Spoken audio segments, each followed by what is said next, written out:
Team Morara is opposition. Team, all those activists that are opposing the government, we are speaking one thing, but we seem like we are so divided. So what President did yesterday was just stamping supremacy.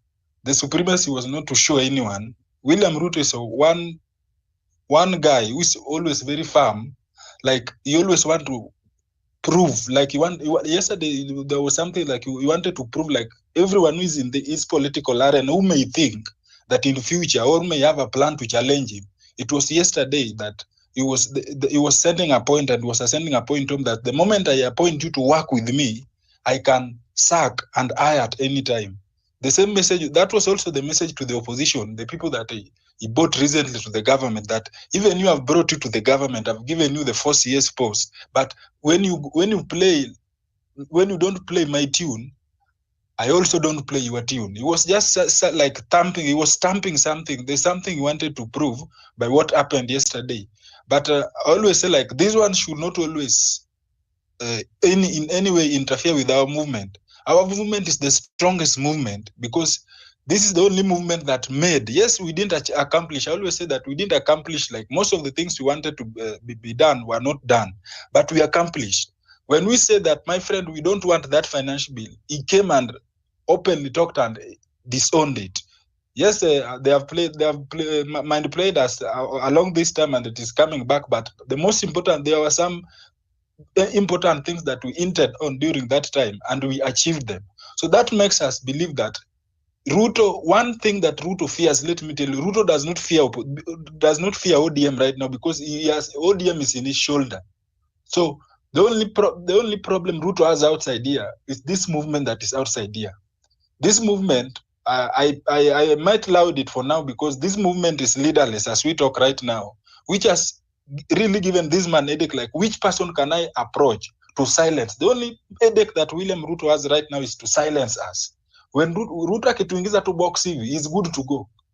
That's the only headache. Hiyo ndio headache peke yake huyu jamaa ako nayo. It is us. And kama sisi ndio the only headache to this guy, my friend, the only way to fight him also and also prove a point, we need to be firm. Because if you are not firm, unasikia these stories are left, right, and center that this guy has been bought, this guy that has been bought, and this one causes disunity. Like, there was an express that was held around 11. It was all these people who have been running expresses that we believe in. They've been bringing to us the information. Habari ikaanza kutoka hapo, like, who betrays Morara? Who betrays who? So when we start going to that point and we start finger pointing at each other, that's what Ruto want.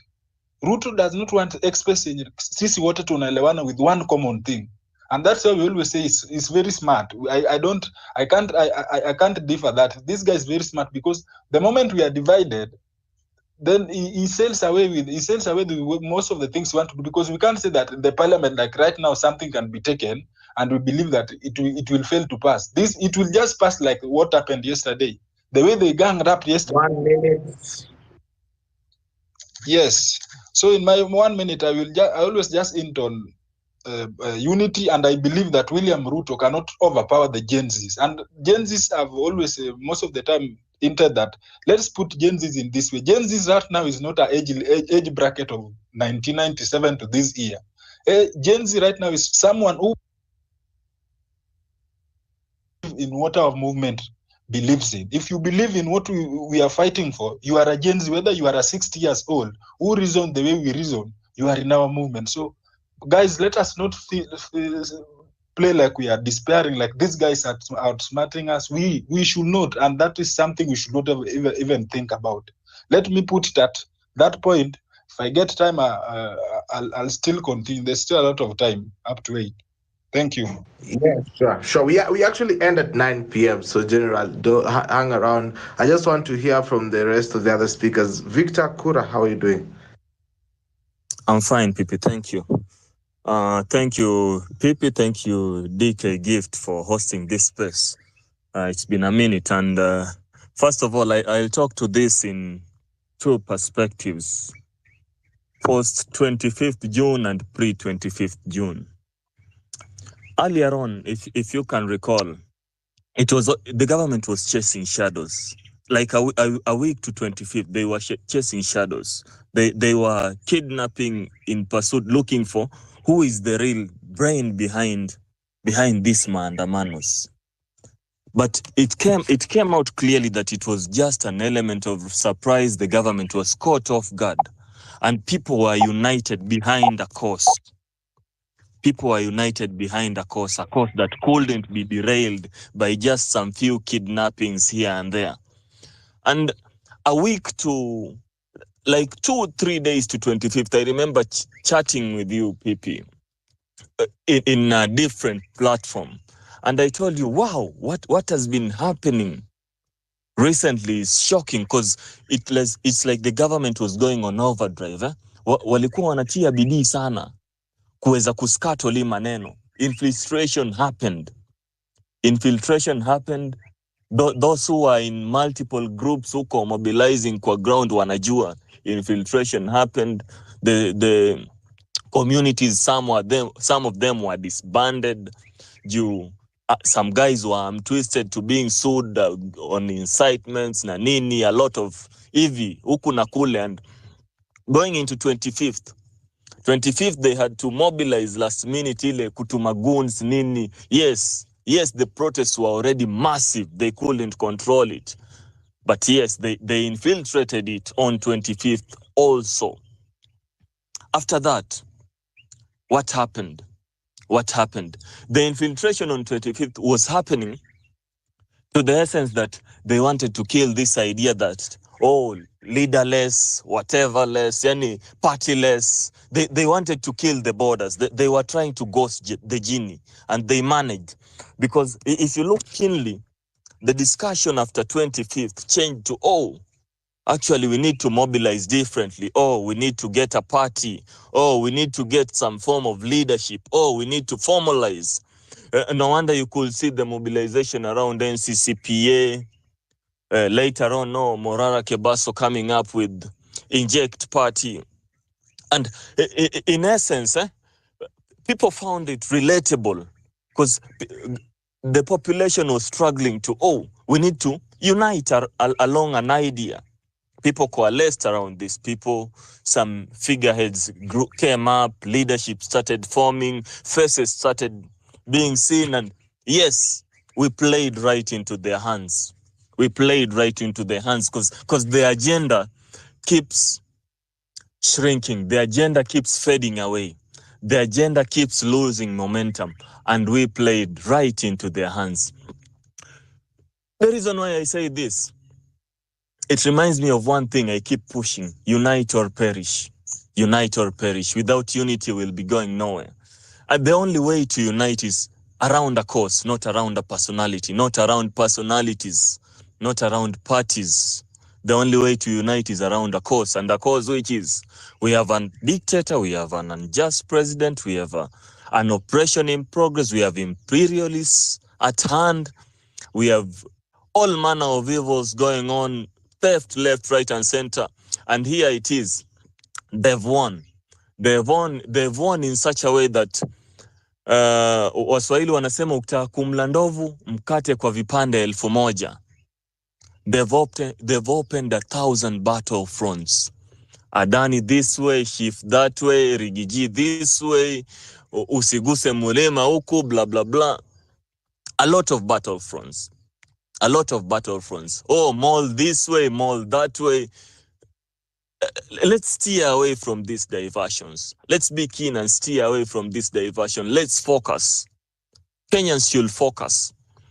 Kenyans should listen to their conscience. CAT Kebaso should fight for you. No. CAT, don't expect Kasmuel to fight. Fight for yourself. The moment people were out on 25th, it wasn't because somebody took them out of their homes that, you have to undermana. No. All those who were on the streets then knew it was a life, it was a... Because, the funding model, others went there because, their businesses were shrinking, others went there because unemployment. Everybody has an interest that needs to be threaded into the national fabric and the national ethos of this country. An interest which is clearly engraved in the constitution of this country that people need to focus on. And so that I don't take too long, let me yield there currently. But I repeat, we either unite or perish divided. Thank you, Pipi. Thank you, Victor Akura, for that submission. Obeds Oriku, how are you doing? And then after Obeds, DK, if you can, you will be going with Kina Aving, Modiora, Bernard, and also a peer review. Come up around, DK. Victor. Hi, Pipi. No, not Victor, Obeds. Thank you so much, Victor. Hi. Hi, Pipi. How are you? I'm good. Salama, sir. Thank you. I hope I'm clear. Yes, sir. First of all, I just want to thank you for, you've been doing a very excellent job and keep doing this. Watching what happened yesterday,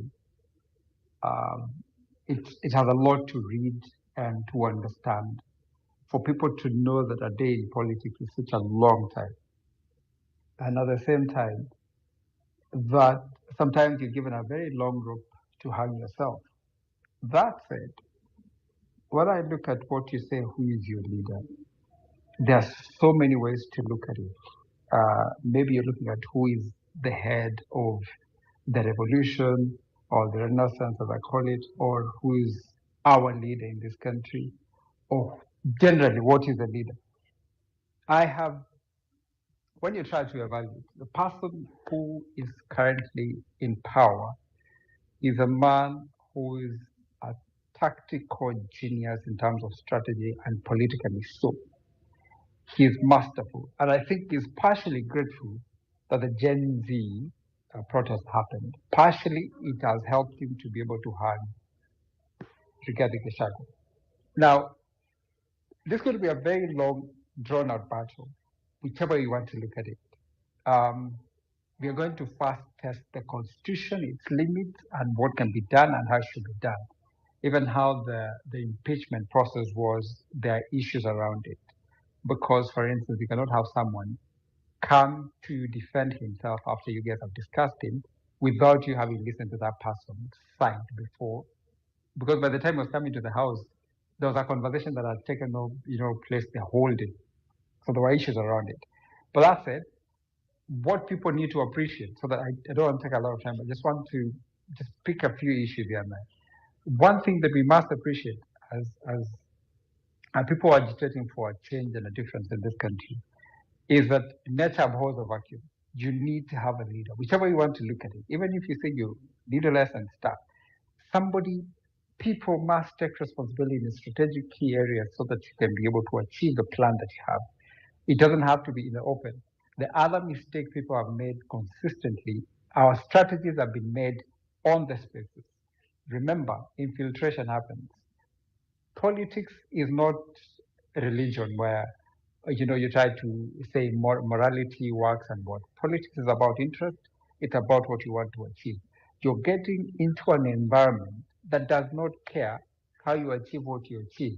What is important is as long as the interest is achieved. So we can run amok, say all the things we want to say, but we must appreciate that when you look at life from a political lens, and that's what people are doing by advocacy, by civic education, and saying what we are saying, it's all about politics. And if you must get power, power is not given. Power must be taken. You have to know, again, it is a long, torturous journey that does not just happen in a day. Those who start might not finish it, but as long as people can see the picture, the end from the beginning, then it doesn't matter how you go, whichever route you take, you will get there. So simply for me, is we probably need to regroup, recalibrate, and then find another way. Because the person you're fighting is not going to allow you to defeat them. They're in a position where they enjoy the monopoly of power, violence. They can do anything. But you must be very strategic. Know what are their weaknesses.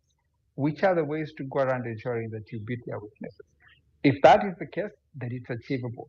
But as long as people remain divided, you doubt each other, people are hungry, poverty is the enemy, it's going to be a long one, but I know we are on the cusp.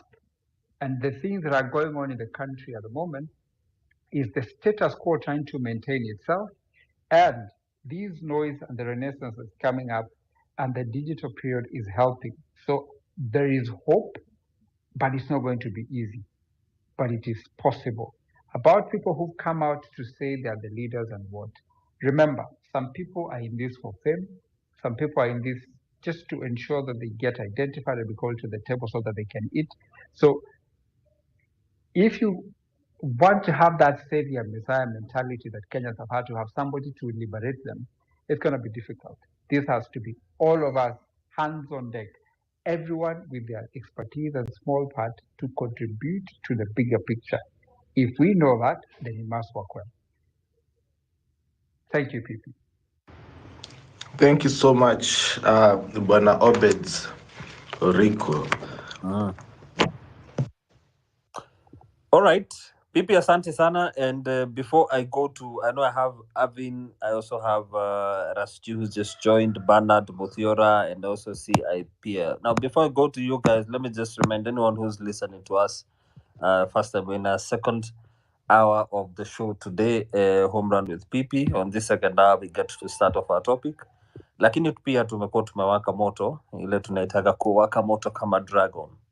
So we have found ourselves starting off our topic earlier in the first hour. I will take from the main man his words from him.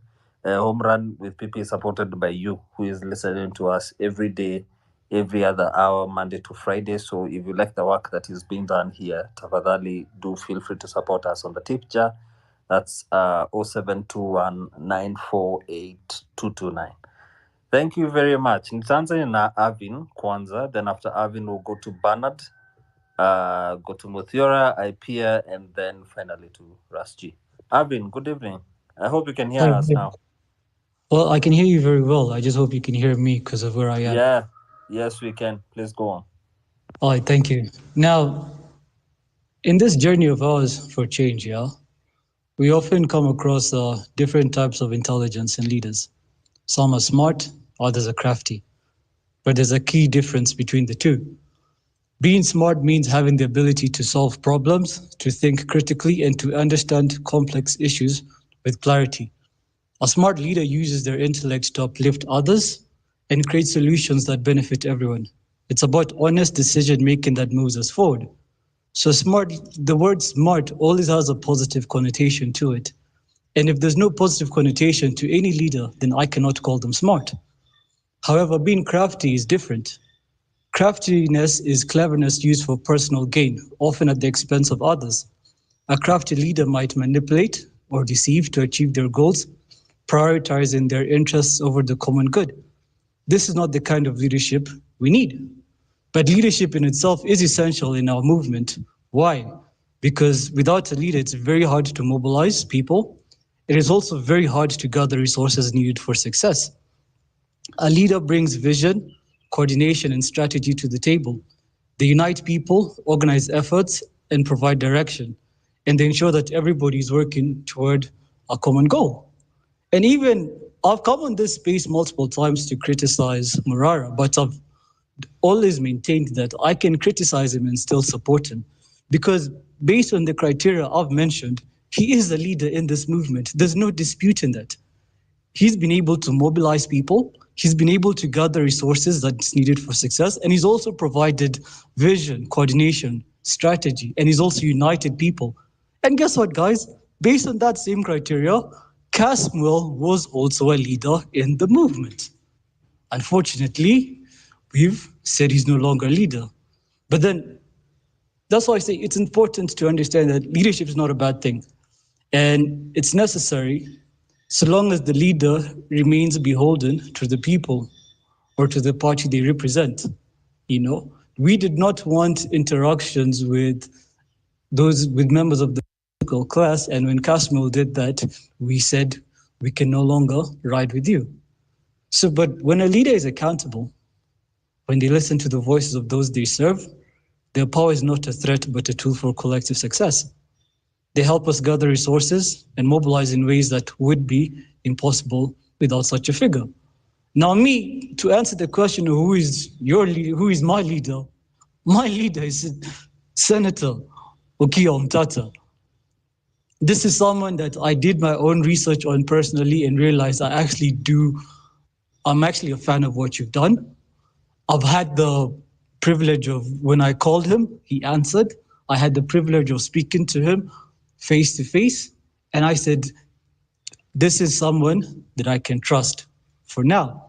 You're beholden to the people. You've listened to what I've had to say, and you're someone I can help spread their message. So please, guys, let's embrace smart leadership, not crafty manipulation.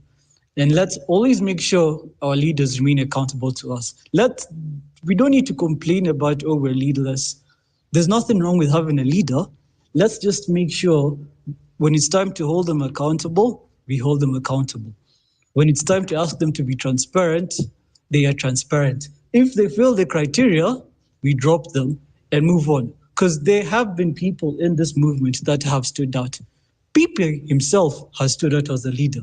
If Pipe decides that he's no longer going to talk about politics, he's going to talk about, let's say, gossip in the American hip hop community, and we say no, if he listens to us and says, okay, fine, I've listened to what you guys have to say, I'll stick to politics, then we can continue to mobilize around him.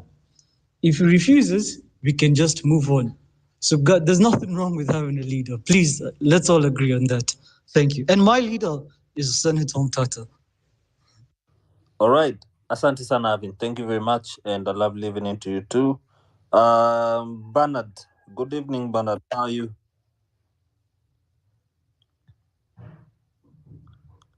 Bernard, can you hear me? If you can unmute your mic, please. Then after you, we'll go to Muthiora.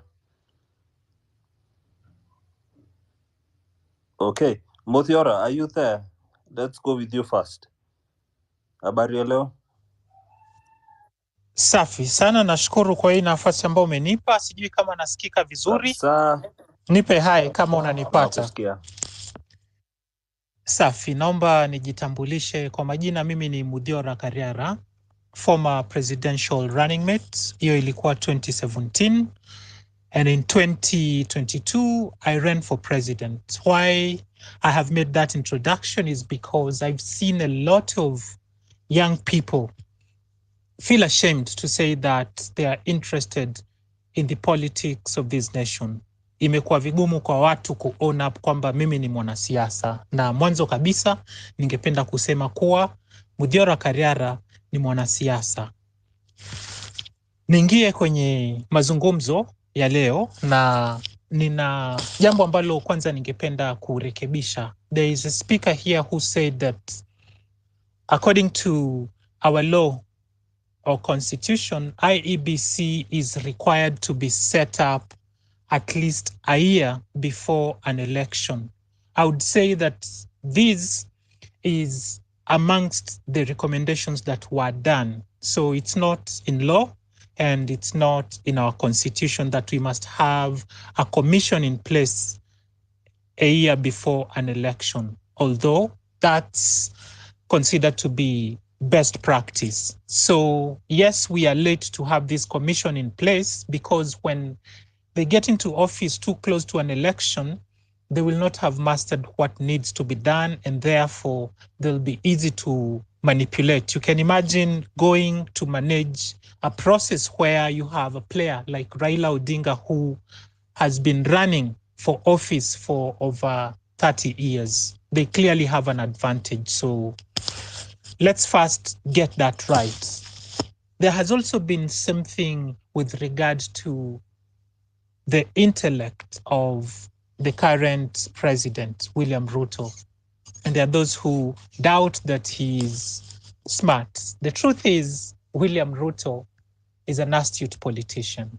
He's a person that has risen from the very lowest ranks in our leadership structure to the very top. Now, show me any other person that has done that. Kenya is known to produce intellectuals, industrialists, entrepreneurs, and all these people today, I would say, bow to him. So for a person to have risen from that very low level to the apex of it all, it would be foolhardy for you to imagine that they are not smart. Yes, he's crafty, but you must give it to him that he's this genius when it comes to tactical political strategy formulation and implementation.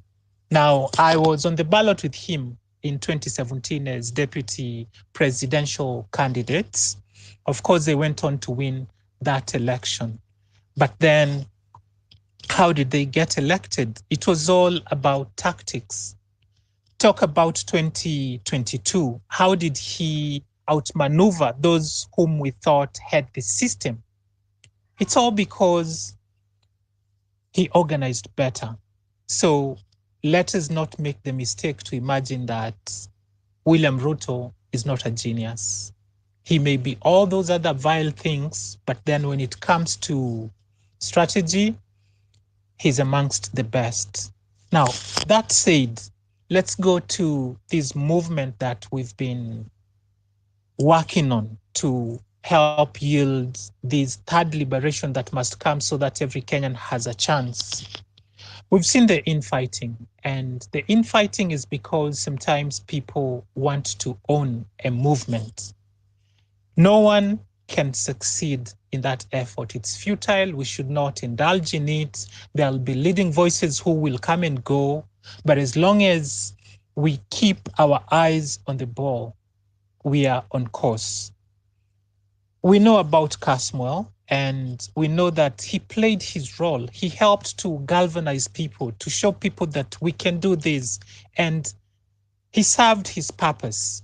He has chosen to go and be in bed with those we were fighting against. And that's totally okay for him. He's not part of this anymore. Does that mean we cannot continue marching forward? Of course not. Our objective is still not made. You have seen Morara issue a tweet today that he's taking a break, and then there are all these comments that people are making with regard to whether do we still have a leader. Of course, he was not in charge of this movement. And this can be demonstrated by the public participation that happened when they said they wanted Kenyans to give input with regard to the deputy president's impeachment. For once, yes, there was a notice put out there, and it was expected that the members of parliament would be in charge of this process. But Kenyans, out of their own free will, came out and expressed themselves, and it wasn't in support of the motion that had been tabled. They just came out and laid it bare that this is what we feel with regard to what you are doing. You did not call us for public participation when you were coming up with this higher education funding model, or when you are putting in place SHIF, or even when you are formulating the punitive finance bill 2024. So Kenyans have this collective conscience that will lead them, that will guide them to where they need to go, because right now it's clear that rapture will have to happen at some point. Now, I will lay it here that we have people organizing from different quarters. Do not call that division. It's just that we all do not have a common background. And in fact, it's good that we have diversity, because sometimes there are strategies that will fail along the way. So if a team does not have the best strategy and along the way they run into headwinds and they are not able to complete the journey, it will help us or serve us well that we will have another team that could be trying out something else, that, and they may eventually be the ones to get us across the finish line. So don't see that as a division. We have a coalition that currently has 61 grassroots pro-people organizations working under the banner of NCCPA. You may have heard these from the X spaces we've conducted, either through before we were going with Caswell's X account, and then we switched to Okia Omtata's account, and this is going on. So NCCPA has tried to consolidate the gains that Kenyans made during the Gen Z-led protests. And we've just been trying to make sure that all those who are advancing the people's struggle do not appear like these preachers without a church, so that when one is in trouble, there is a collective that will rally around them and give them the support that they need. And of course, keep honing the skills of those who are out there, so that eventually when we get to deliver that revolutionary moment where we make this regime bow to the people, then we will have leaders who are ready to carry on the mission. Because then, if we'll not have done that, we'll have failed. We keep urging people to register as voters. But if we do not urge leaders to step forth and run for office, then the same people we are looking to get out of that space are the ones that will be elected by these people that we've been urging to register. So let us remember. 1 minute to land. Okay. Well, okay, so I wish to advise us that it would be detrimental to all our efforts to imagine that we can go up against an opponent that believes in structure when we are leaderless, when we are formless. What we need to do is to remain decentralized, but focused on the agenda. The enemy for the Kenyan people is corruption, because with corruption, we get these leaders through fraudulent elections. So now that we know that the chief agent that corruption has given to us is William Ruto, and before anything changes, we must bring down every structure he's put up, let's know that we need to organize in those cells wherever we have influence. And then let's not jostle for who the leader is. The leader will emerge eventually when the time is right. Thank you. Thank you very much, Muthura. Asante sana for your submission. I have seen a few hands go up after that. I'll go to IPA, then to Rasji. IPA. Thank you for this opportunity. I wanted to know. I wanted somebody to be available from Mizani, SK Onyongo or somebody. Then discuss about this. I wanted to start with that issue because we have discussed with them for a very long time. This issue about tribalism in Kenya versus not tribalism, because he posted one thing about like 40-something Kenyan CEO, company secretary, and chairman. That's not how tribalism works in Kenya. How tribalism works in Kenya. For example, if you're a member of UDA and you are close to Ruto, or you are maybe kind of neutral that maybe you won't interfere with somebody's business, you can be a Luo, you'll be appointed, but the Luo people will not feel your effect. Even if you hire 1,000 Luos, even make a Luo all the way to, because they don't feel they don't feel politically. That's why if you see somebody like cabinet secretary was appointed there, it was a celebration there. It's not because he has employed more Luos in any position. It's because they feel at the top, and because the recommending authority was a Luo, because they feel their leader. Now, that's how tribalism happened in Kenya. Because they removed the CEO of ICT and they removed kind of laws and they put some other laws, and they still feel the same. That's how tribalism in Kenya. But Kenya, on a serious note, Kenya is not a democracy. Kenya is a republic. Kenya, according to our constitution, you must respect the minority. You must also, in your any appointment, you must respect the face of Kenya. However much that we have small tribes, That's why we have big five tribes. The big five tribes: the Luo, the Luya, the Kalenjin, the Kikuyu, and the Kambas. They shouldn't be complaining in this country. Those are the tribes that should be complaining this country about anything. Because if you look, even if you go to the data, they have taken most jobs. Like, for example, most Kalenjins now, if you go to TSC, most Kalenjins are now teachers. They used to be the police officers, but after Kibaki took over, it was concentrated. They concentrated because they knew that where the employment is. Now, when it comes to about political, what was it? What were you talking about? Ruto being political smart. These people, we are not the only person that I am seeing. Obed, you're here back. Thank you. Can you at least say hi? Because this can IPS, just finish your submission. Then, because Obed has already spoken, just finish your submission. Then we'll no go to no. I him after. wanted I wanted him to Whatever. say I wanted him to say hi for the sake of it. Because these are the big five tribes, and it normally no. Now, on my submission, when it comes to this Ruto being political genius, he's a political genius. I am not saying he's a book smart or anything.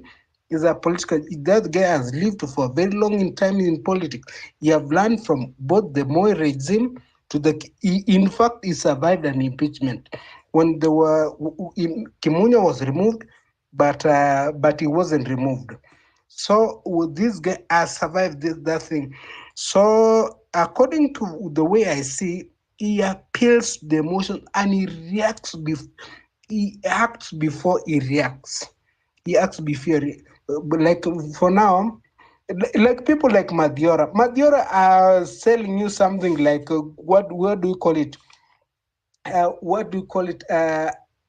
In it was utopia that will go on merit.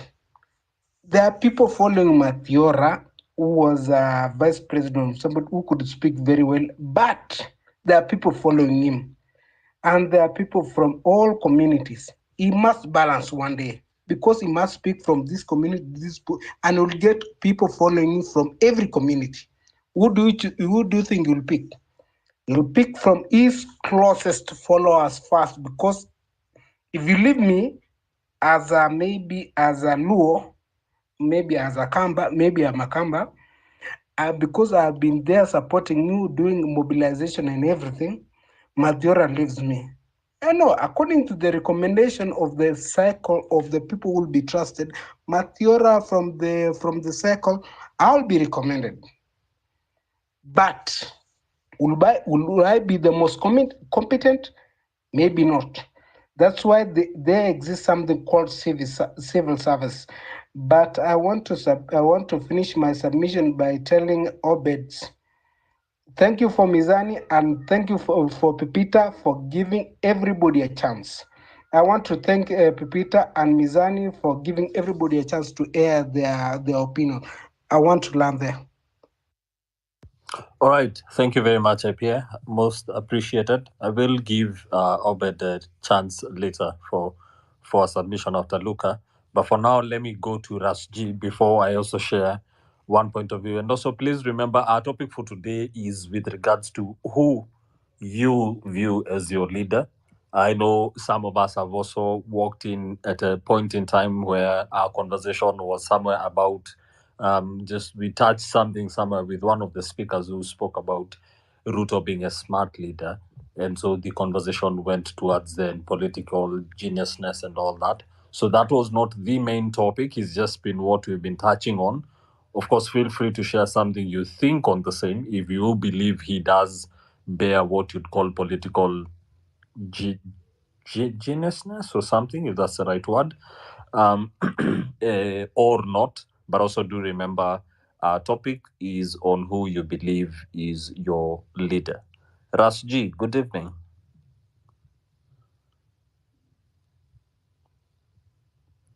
Ras, uko hapo? Yes, DK. Thank you.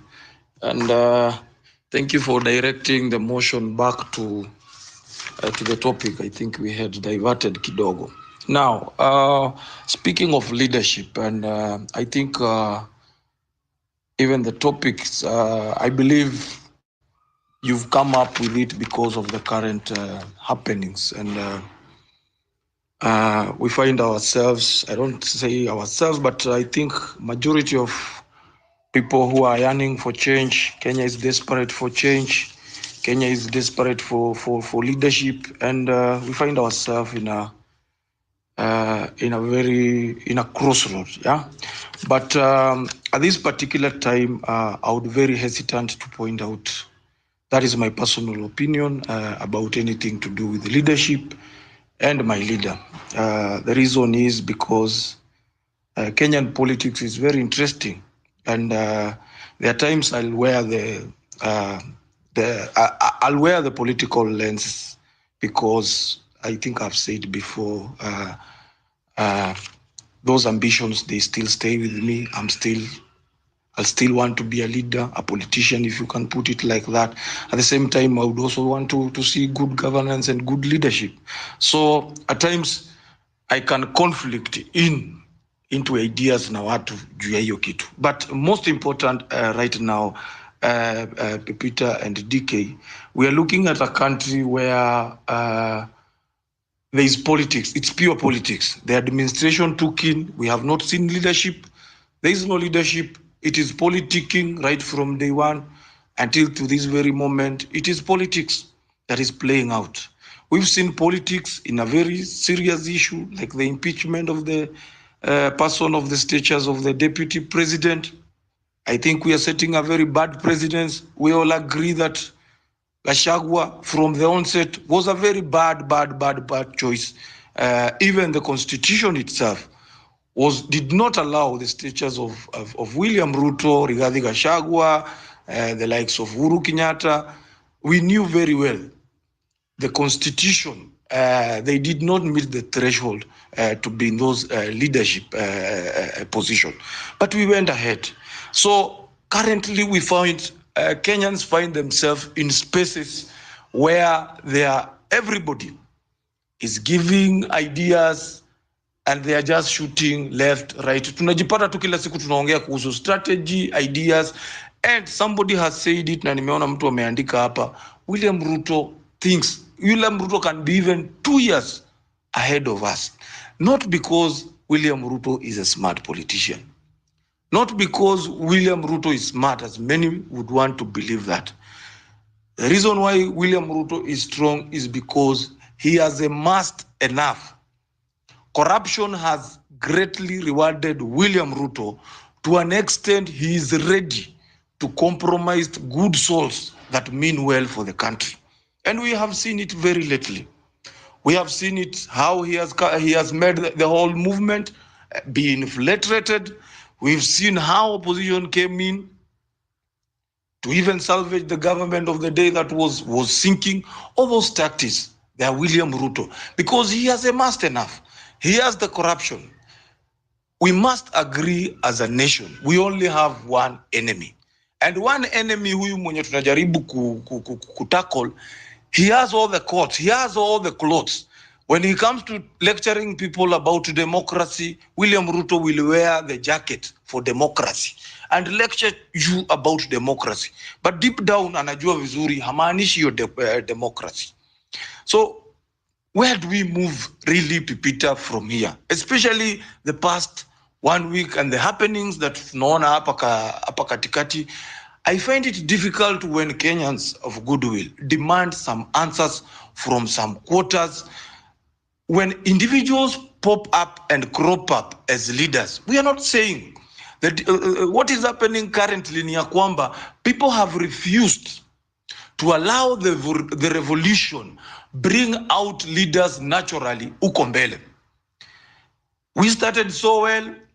When the point came and the opposition hijacked the whole thing and they went the other side and they were rewarded, then others wakafika mahali wakaona, okay, we can, tunaweza fika mahali tukue huyu ndio hii ndio hii. And that is the mistake that we are making. I'm not saying to position yourself for a particular seat is bad, but our strategy has all along been long. We have given the enemy time. Ameingia. Right now there is total chaos, there is total confusion. Najua kuna wengi wata disagree, but that is what is happening. You can see even the mood of some people. People are questioning, and this is what I say. When the public questions you on some on matters of accountability, transparency, it is your obligation. Wewe umeamua utasimama kama watu, tokelezea huku mbele. Don't react. It's not a matter of telling people now, if Mimi, I don't want to beat around the bush. I think I have defended Morara for a very long time. And even the DCI themselves came to my house. I remember, and it did not took Morara, it never took the KOTs to rescue me from the situation. It took LSK and some other guys to come. Simply because there's this particular night when we called and hosted a space, and we called people out to come in large numbers, go to a police station that they were in. And this, what we are saying, let us, when you are called upon to explain, if Kenyans are calling you upon, we would want to account for 1, 2, 3. It is your responsibility not to react in a manner that suggests, wewe kama umechoka na hii gari, shuka. Wewe kama unaona pesa yako inatusaidia sana, shuka. These are the sentiments that really kill the movement. They really kill the movement. And I would want to urge people who are positioning themselves for leadership, uko mbele, matters of scrutiny and matters of the public asking questions, especially when it has something to do with the money or what they are putting input. That one you have to be ready. There is no public servant mwenye ako huku nje, hata Ruto. The reason why Ruto is bombarded with a lot of questions, insulted, na hizo vitu zote, first of all, it is because he is a public servant. For you to be a public servant, you have to be ready for those questions. Now, if you're not ready for those questions, and if these times will not test you to answer those questions, then believe me, then you are in the wrong course. Maybe you are supposed to play a certain role, and that wacha kila mtu achukue position yake. People will emerge. Maybe I'm not against you. If you want to become a politician, like me, I've said I want to become a politician. It will define itself. Sijasema ati nitakuwa kwa chama gani ama nitafanya nini. Time will decide uko mbele. The current crisis we are in, the enemy is re-strategizing every day. William Ruto anaona hizi moves that tuna make every day. When we come, he has employed enough intelligence on our spaces. They take notes, they compare, and believe me, somebody has said here, he's 2 years ahead of us. What we should be focusing and what we should be very keen on, William Ruto has a deliberate plan of suspending the constitution. That one you have to get it. You have seen what is happening in the East and Central Africa region. The other day, Southern Sudan. Ras, sorry to cut you short. Let's Yes. land in a minute. Sorry. Okay, in a minute. Okay, Sasa. Let me just conclude by saying we have seen what has happened in Southern Sudan. Election postponed. Zikaenda hivyo. We have seen what is happening in our neighbors, Tanzania. You've seen all of a sudden, Madam I want to eat in a minute. Ruto is not going to do that. I want to eat in a minute.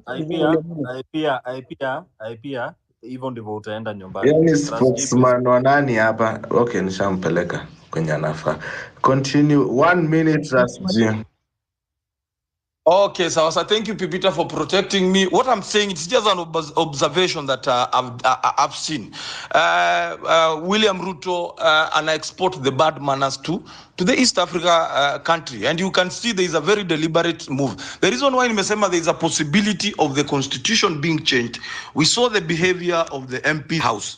It seems like all the minds of the legislators, and we saw the other day, Cherargei try to introduce a motion that has yet to be debated of extending the term limit. Remember, the term limit is supposed to extend your MCA term limit, your MP term limit, the governor's term limit. Now, why should these leaders reject that? Kwa nini our leaders was conspire na Ruto? Ruto is making the political class very comfortable because he knows where he draws the power currently is from the politician and not the people. Thank you so much, and let us do something about that. Thank you. All right. Asante sana. Thank you, Rasji. I always love to listen to you. So if you're able to hang around with us, do hang around.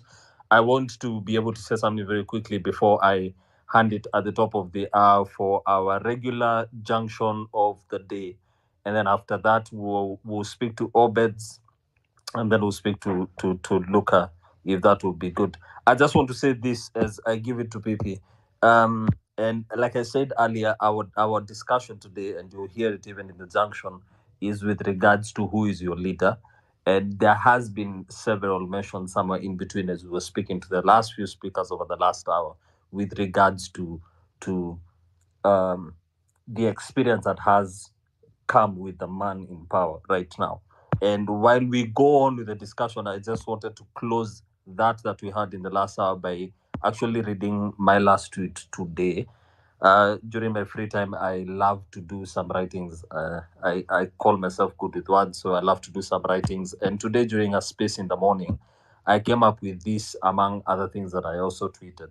A political genius. I didn't even know we are going to be discussing this. A political genius who manipulates situations and people to maintain power is often categorized in several traits. He's a strategic thinker. They possess a keen ability to analyze situations and they anticipate the move of the others, allowing them to stay several steps ahead. They are charismatic communicators because their persuasive skills enable them to rally support, sway public opinion, and create a strong personal brand. They are masters of deception. They adeptly conceal the truth intentions, they misinform, and their strategic ambiguity is seen by maintaining edge over rivals. They're emotionally intelligent, understanding the motivations and weaknesses of others. They can exploit these factors to manipulate relationships and alliances. Opportunistic in all ways possible because they capitalize on crises or shifts in public sentiment, repositioning themselves favorably, often adapting their message to resonate with the moment. Network builders.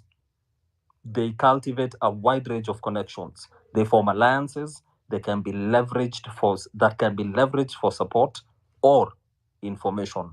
And the last one, which is the most important, I want you to keep in your mind: resilient and adaptive.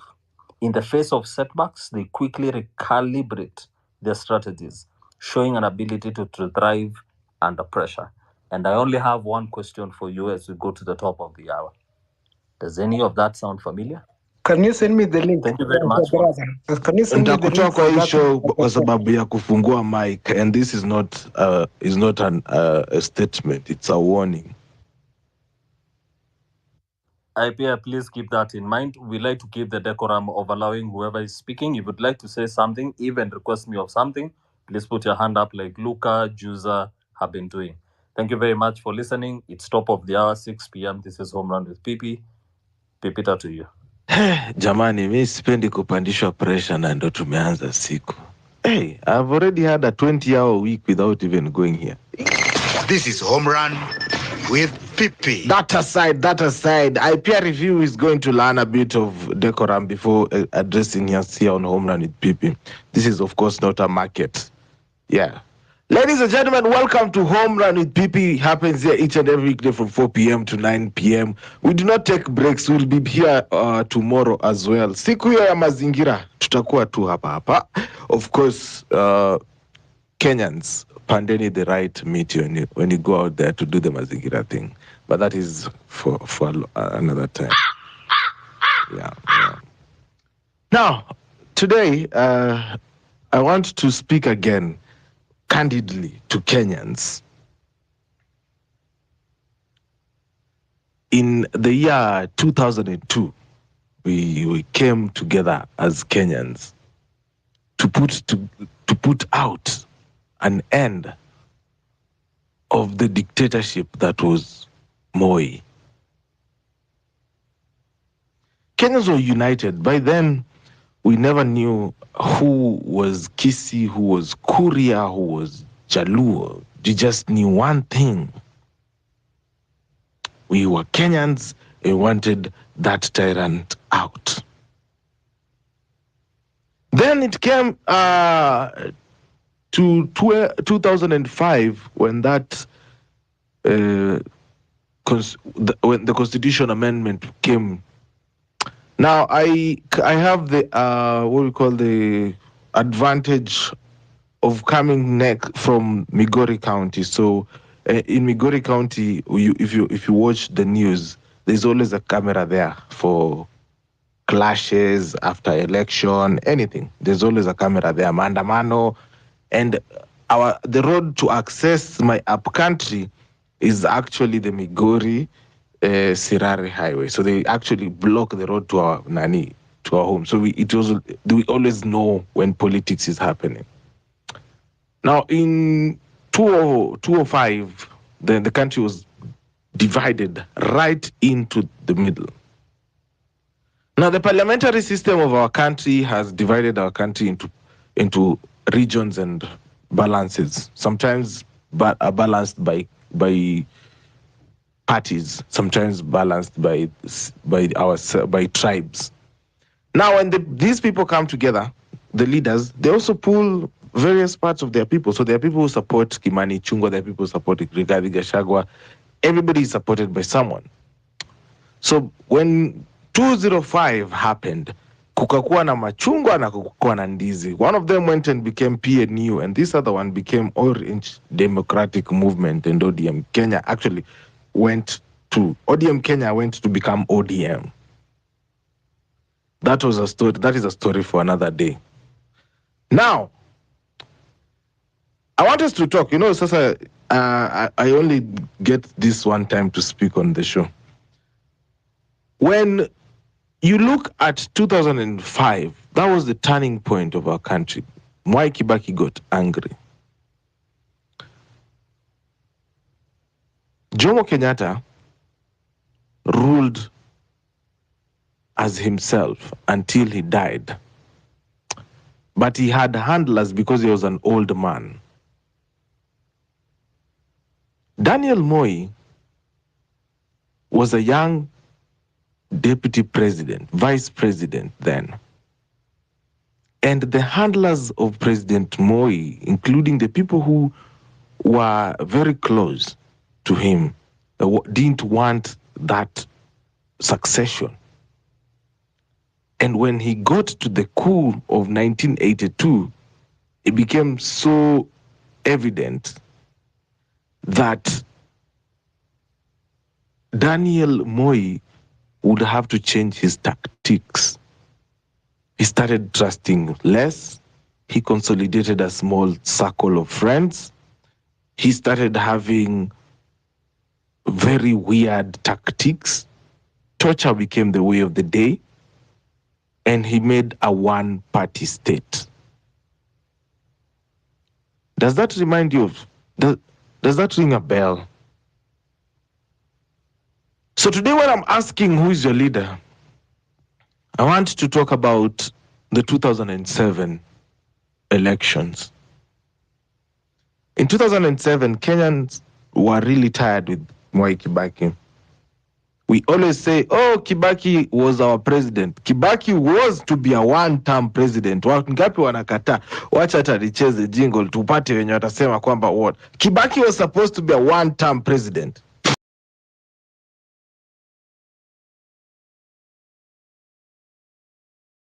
p.m. Imeni tu sahi. It's just hit me right now that Mwai Kibaki was supposed to be a one-term president. Why?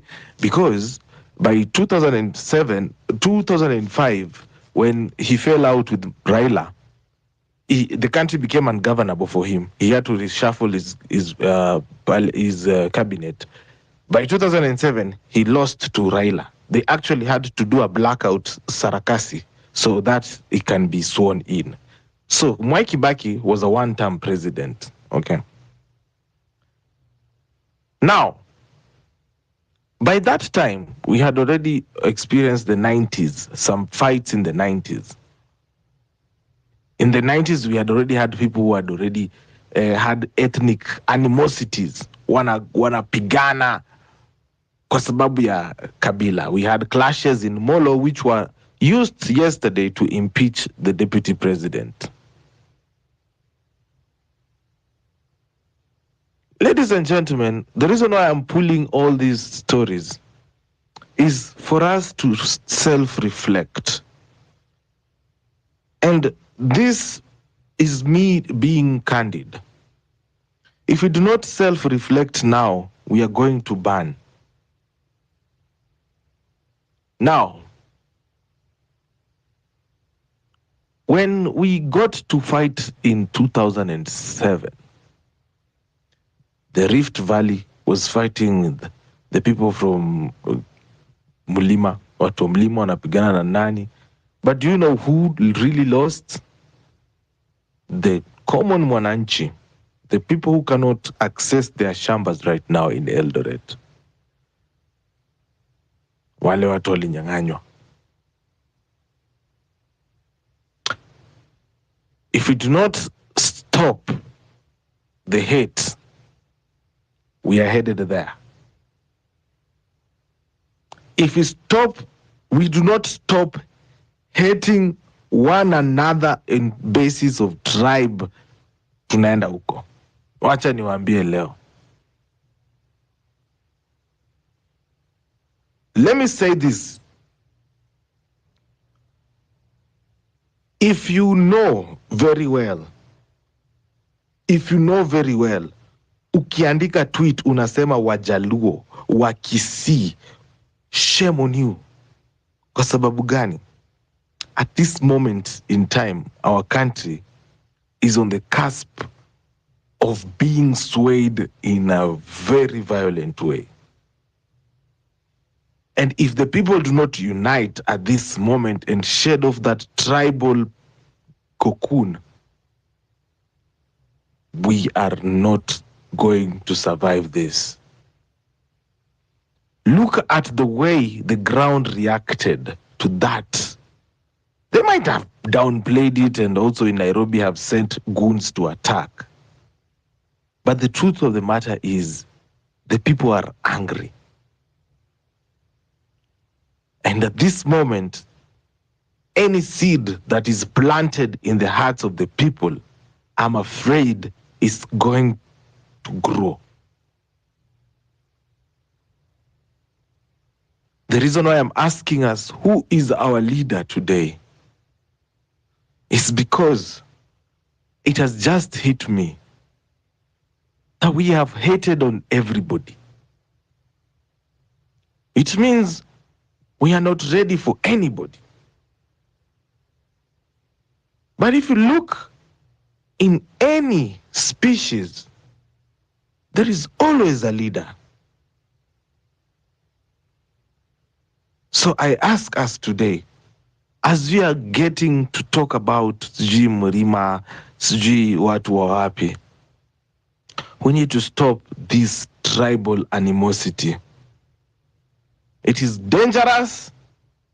It is very, very dangerous. We need to speak peace. We are right in the middle of our presidential term. We should not be talking about tribes. We are now saying the people who are elected are now realigning. Yesterday, 281 out of the possible 347, is it 347? I plus about 330 or 340 representatives voted for a motion. We all agreed, yes, it is good, but it was not worthy the merits. But the heckling that we saw in Parliament, ladies and gentlemen, was out of the world. Na leo ningependa kuwakumbusha kwamba the Constitution of Kenya, mimi si msomi wa Constitution, but I know this.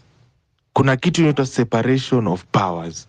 Ya kwamba there is the executive, there is the judiciary, there is the legislature. These three work together independently.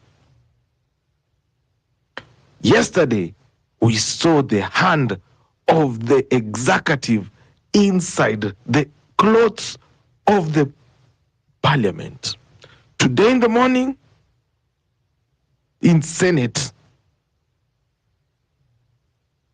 Our leaders are ready to do whatever to consolidate their powers.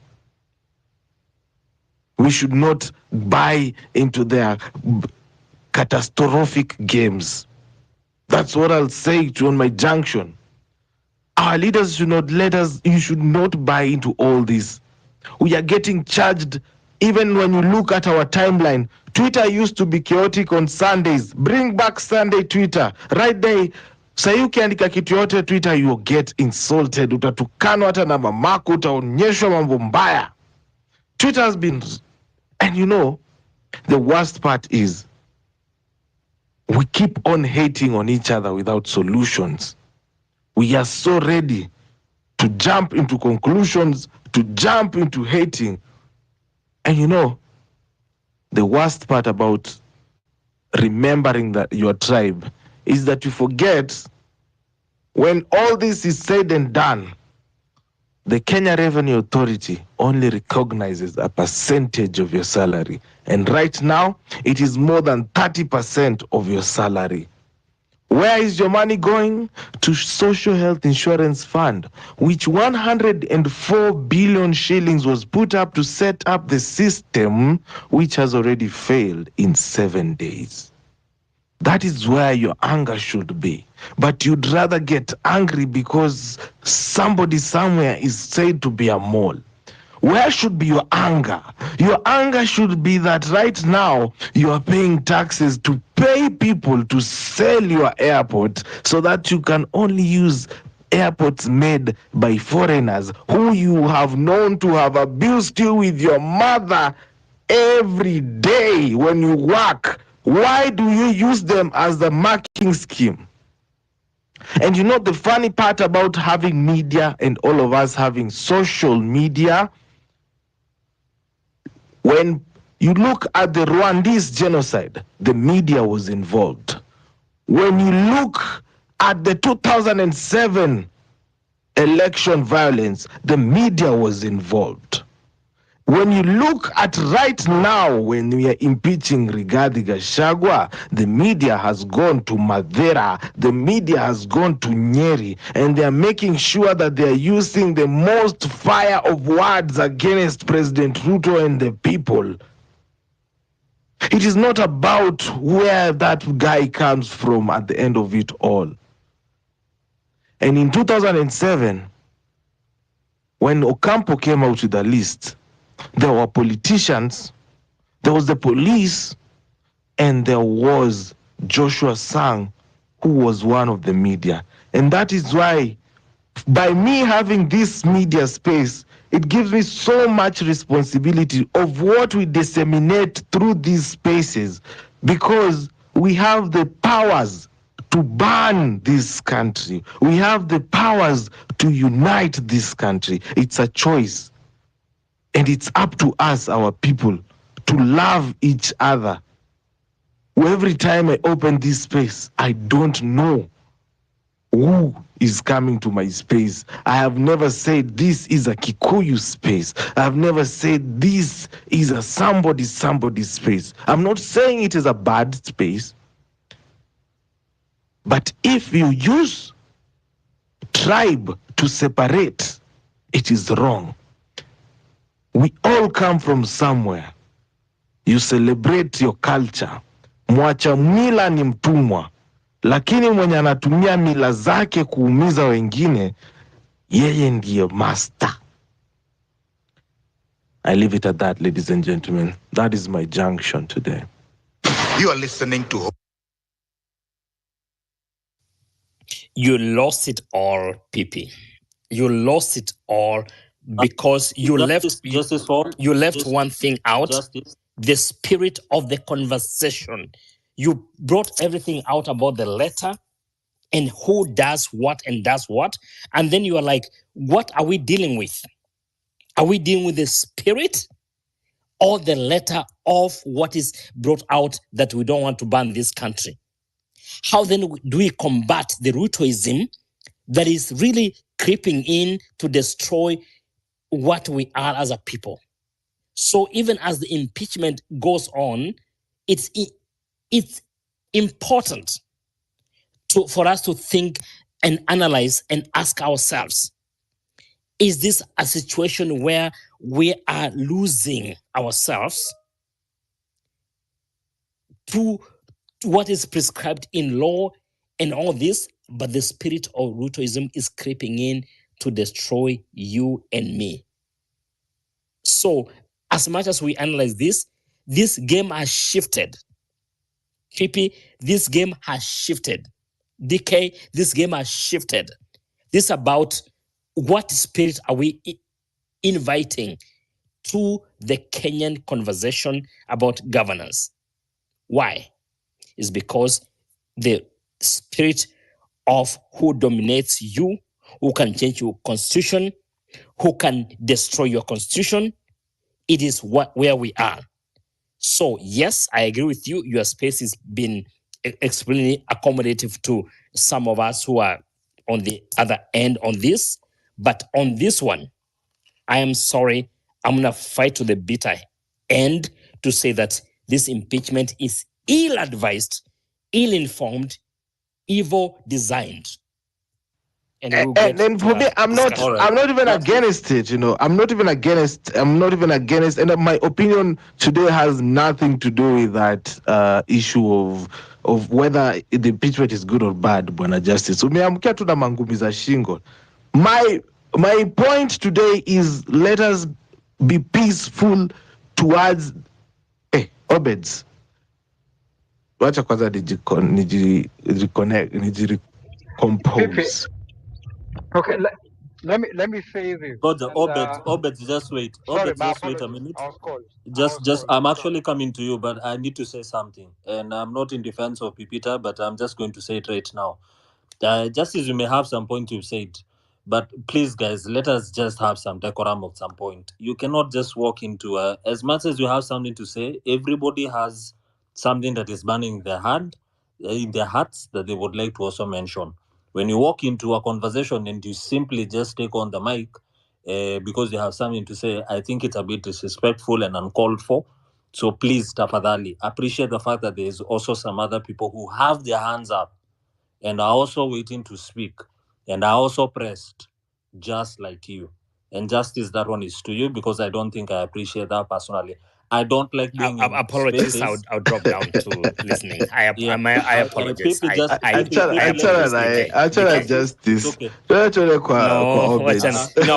PP, I apologize. I honestly apologize. It's okay, bro. Welcome back. It's all good. It's all good. It's all good. Obeds. DK, relax. Fine. I have to excuse you, Obeds. Thank you, PP. Thank you, PP. And for me, you have very valid arguments, and I think it is important that we do appreciate as a people. Sorry if you hear background noise, I'm on the road. We need to appreciate that we have failed ourselves in so many ways and facets. We do not deal with the issues as they are. We love drama and theatrics. The political class know this too well. And so what do? They give us drama, divert our attention, we bite on it, they do what they want to do. Impeachment, whatever it is that they are doing, it is their business. It's a fight amongst the political class. And that's what it should be, and it should remain. Let us keep our eyes on what is important. 38% of people who are working goes to the government in terms of taxes. Are we getting value for that? I don't think so. That's what we should be demanding.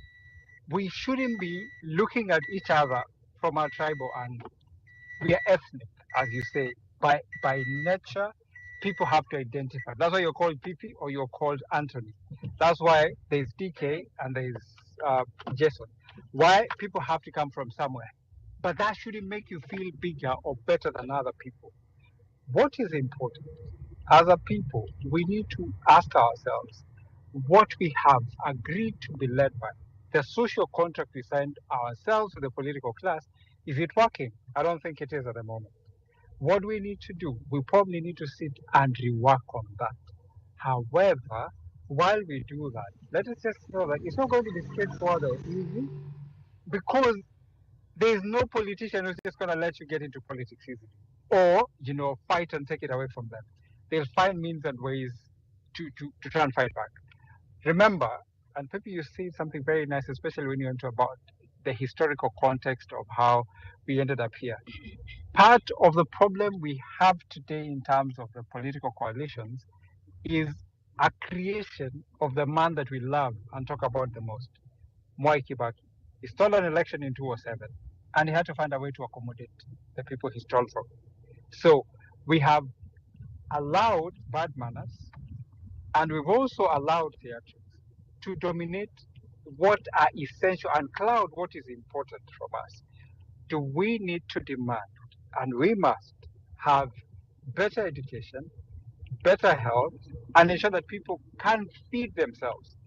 Once these things are taken care of, people will have their own houses as they want. So government doesn't need to get in the business of, houses. That's why they're stealing from us, and they cannot even account for that money.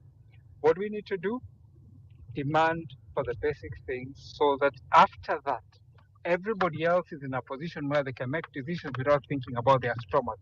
Currently, you're impoverished. The political class will look like they are saviors when they bring you 2,000 shillings for a bursary. And I sit here today and I worry for us, because a lot of us are looking at Morara, somebody saying he's been paid. Somebody was saying KOT Sonko is also what. Those are nonsensical. Everybody contribute in your own capacity, make a positive difference in your own space, and grow that. And so, PP, good effort. Let's not give up. Keep fighting. Let's also walk the talk. It's one thing to talk, it's another thing to do. We must, if it's money required to support what has to be done, we must put ourselves in there. If you need to give yourself physically and individually, or give your skill, let us all put hands on deck and make a difference. That is the only way we're going to liberate this country. And remember, it's not going to be easy or straightforward. The political class are going to fight back. That's why today you would see they have coalesced, because they are feeling these people want to take away what you already have. Let's not stop, keep fighting. But we must do this within the confines of the law. We have a good constitution. It gives us what we need. The political class will always try to find a way to hang together, to fight back. But we must remember, it is a concerted effort. It's going to take time. And remember, if you plant a tree today, you might not enjoy the shade. But nonetheless, you must plant a tree. Thank you, people. Thank you, Obed. Asante sana. I'll go to the hands that are up. I'll go to them in this order. I'll go to Luca, who has had his hand up for a minute. I'll go to Luca, then Juza, and then I'll go to Justice before we listen to the main man himself, Bona Western Shilao. Western, just be patient with me. I have been waiting for this moment. I'm introducing you into this moment before 7. Pipi is not stealing this one from me. Luca, Karibu, and please remember, for everyone who's listening to us, Home Run with Pipi is always supported by you. So if you like what you're doing here, tip J Kopale Ju 0721948229 to support kwele kazi mzuri tunafanya hapa. Luca, maybe give us your rebuttal and then we'll go to Juza. Okay, shalom, brothers and sisters. I hope you guys are fine. Yeah, I spoke earlier, and I thought it's nice that I jump in again and add something little. So wale wenye mjapewa chance, please msikasirike that mbona this guy is given 2 chances atago na sisi hatujaongea. Now, sorry, I know we're talking about who's my leader, but I just wanted to go back and speak something little about William Ruto. I think the thing we fail to understand is that it's not that William Ruto is not someone who's not wise. The thing is, this guy is smart and is a step ahead of us. But he pretends that we are on the same level with him. Okay? So this guy, he has set down his agenda. So I don't know what his agenda is, but from the activities that he's been doing, I think this guy has somehow has a liking for money and power because of the things that have been happening all along. So he has set down this agenda and is working towards it. Okay? So that is why he's been able to, make parliament his praise and worship. That's why he's been able to, make sure that he has parliament at the grasp of his hand. Then from there now they are achieving his agenda. That's why this guy, even the guys that he sent to parliament to be vetted as the CSs, their guys is able to, manipulate and, achieve his agenda through them. So as we are trying to set our agenda as well, which is the best for this country, we have to know what we are dealing with. It's like, do you guys watch wrestling? The script is just written like ishaandikwa kutoka mwanzo hadi mwisho. That's why you see when those guys, they come into the ring, they abuse each other. There's wakiwa kwa ring, then one, they start a fight. As they continue fight, then unaona mmoja amelemewa, another one runs from up there kuja kurescue this guy, na sisi wengine tuko hapo tunasherehekea, tunasema yeah. But at the end of the day, those guys are achieving their agendas. So this is what William Ruto is doing. And the sad thing is, as the citizens, you and me, kuna wengine hawajaelewa that this is what is going on. This is where we need a lot of civic education. I keep insisting, we need a lot of civic education. Civic education ifike huko mashinani, especially those guys down in the villages. They need a lot of civic education. Kuna watu who don't even know that they are paying taxes. These are the people that we need to tell them that, you know what, hata ukinunua chumvi, ushalipa taxes. And this is how it affects you.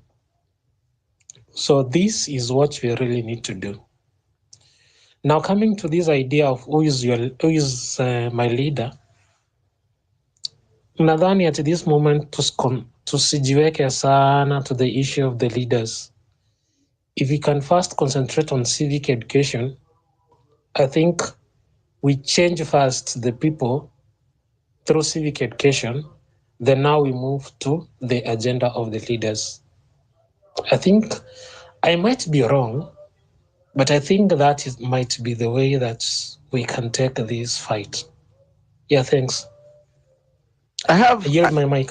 Thank you, Luca. Before we go to Juza, I just have to throw in a curveball about this civic education thing. Yeah. So we always talk about civic education. We want to do civic education twende mashinani. Sir, how did we get people to go out on 25th of June, or on 18th of June, or on Nani? We used digital media. Why don't we create posters educating people? Why don't we create videos educating people? Hapo ndo civic education inaanza donge ama ni aje DK? Exactly. Hata kuna there's someone that we are having there's someone I'm having a discussion with regards to they're setting up an organization, they're trying to do something that they're putting up, and they were asking me as a communications person, story na mashinani, watu wanasema simu haziko ta. Venye tu umesema pipi, finance bill ilifikia what do you mean simu haziko mashinani na kuna simu za M-Kopa huko Ocha? Umeenda Ocha siku hizi one Buda ulikuwa kwa hiyo conversation nikimuongelesha asubuhi, because nilimuuliza juzi, nilikuwa Shags juzi like a couple of weeks ago, bro, hata nikuambie saizi hii story tunajidanganya huko ati simu za smartphone ati hazijafika Gishagi is a lie.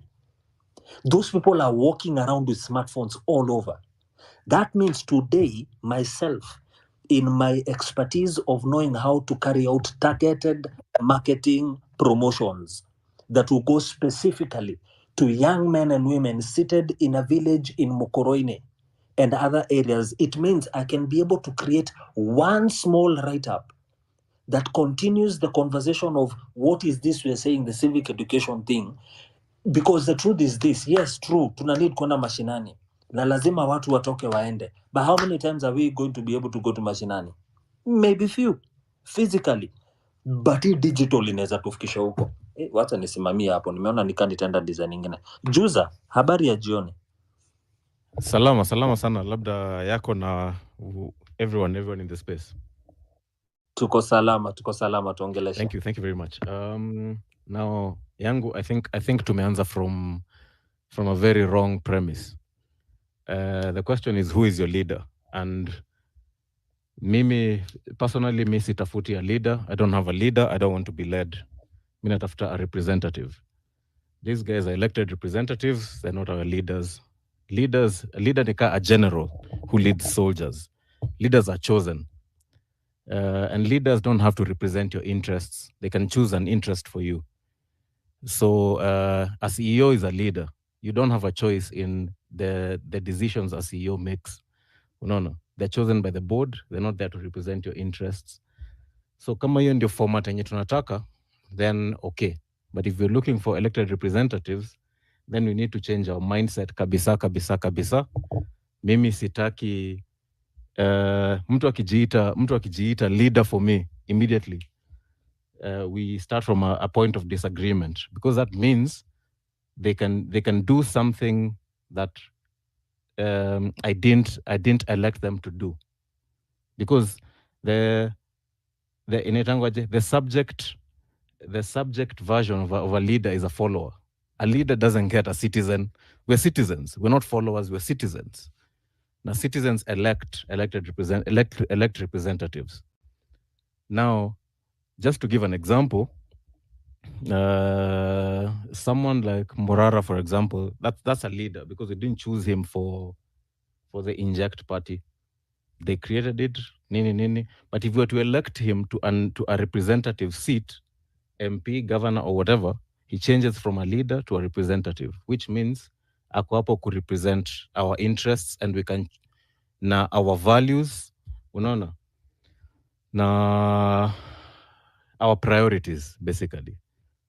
Now, kwangu, that's a very significant difference, because Ruto come from a mindset of leading us and your followers. That's why he can dictate a path for us.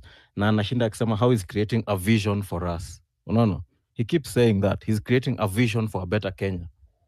Doesn't matter if it represents our values or not, or if it represents our reality. No, he wants to create a vision for us. That's a very different thing from representing our day-to-day interests.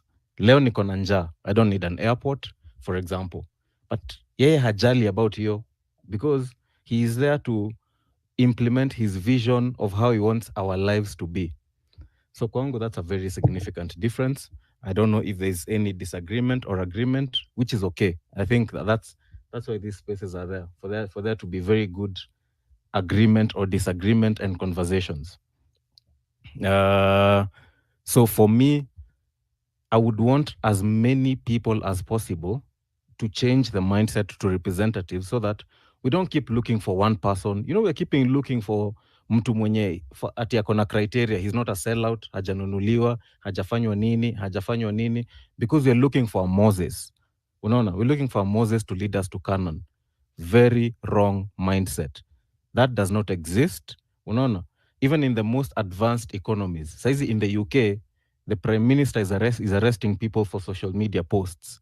In the UK, unaona, the UK that gave us the UK of giving the world constitutions. You know that's where it started. The UK of giving the world freedoms and rights and civic rights and whatnot. That UK, people are being arrested for social media posts. Unaona, for saying the wrong thing. Yeah?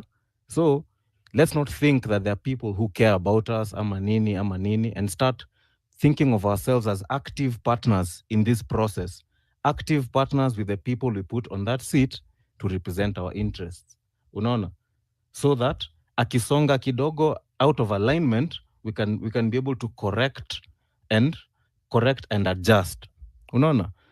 But in this fight, we will keep facing problems with watu kama kina Morara and nini, and them quitting and then coming back, because we are looking for a Moses, and Moseses in democracies do not exist.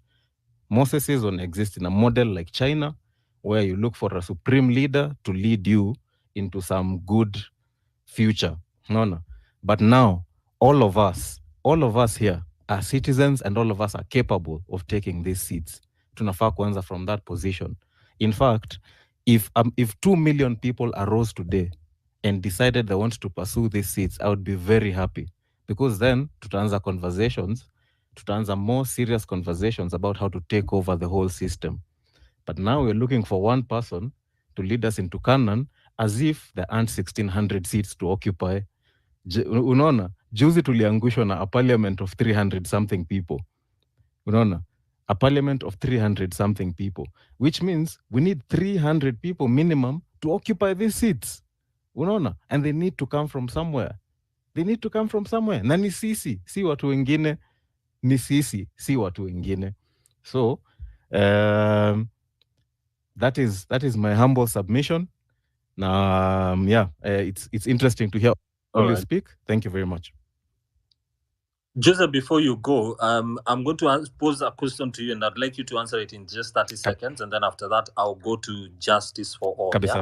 Because there's one point you said up there when you were starting off in terms of elected representatives versus what I would call political leaders. Okay. So the question I wanted to ask you is, in your view, what qualities are essential for an elected representative to effectively serve his role beyond, to serve his people beyond the role of also being a political leader?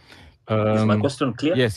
Kwangu, an elected representative, a political leader, wacha tuzite as synonyms, they only need to share one thing. They only need to share the values you share, period. Hizo vitu zingine, kwangu ni non-essentials. If they share, for example, if I believe in the constitution, I believe in economic freedom, I believe in sama nini and character, they only need to share those things for them to earn my vote. Hizo zingine, it's a matter of agreement, disagreement. But kwangu, that's the basic. Asante. Thank you very much, Jose, and that's a very interesting line of thought. Justice for all. Sorry for ruffling feathers, kidogo. My apologies for that. Please talk to us. Good evening.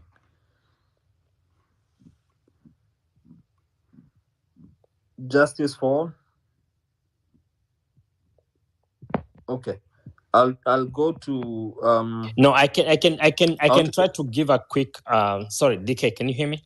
Sure. DK, can you hear me?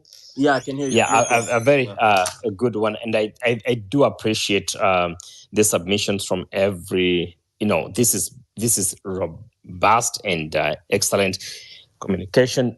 Did Obed's drop? I wanted to reference something to what Obed spoke, but he is dropped. That's fine. But I also want to appreciate the fact that we are moving this into a conversation about who is your leader. But I dismiss the question to begin with by asking that I think the problem right now is not about who is your leader, it's about what movement you subscribe to, or what spirit is behind the leader that you are trying to bring on board. So why I do that, DK and PP, is because the threat right now that we are facing as a country is not about who is the leader, is about what philosophy, what movement, what spirit this person is moving with. What I've been calling the Rutoism, it's a spirit thing, it's a movement thing. It's not about a person. It's about people who espouse and ascribe that your power is galvanized and brought together based on how much influence you have in the society, based on the ill-earned wealth. But as we have this conversation moving forward, I can see my bestest friends have their hands up. I want to say this. The best way to have this conversation, DK and PP, is for us to have a very fair conversation, which is not influence. PP is not bought, DK is not bought. So allow me to request, this is a humble request, that we give something. We're not even contributing. We give something to the tip jar. And this is my honest commitment that whatever you give, hata kama unatoa 50, 100, 1,000, 2,000 and everything, that we are going to give in the next, let's say the next 18 minutes. Because the goal for me today is like, at least to Saidia, the tip jar and my brother PP, to raise at least 50K to keep this moving. Kama hata uko na kitu kidogo tu, I will match that. So it's and itakuwa credited to you. Meaning, kama ukitoa 100, hiyo ni 200 tu that you have given. And it's going to be announced, either DK has given 200. Meaning, you give 100, it's going to be announced DK has given 200.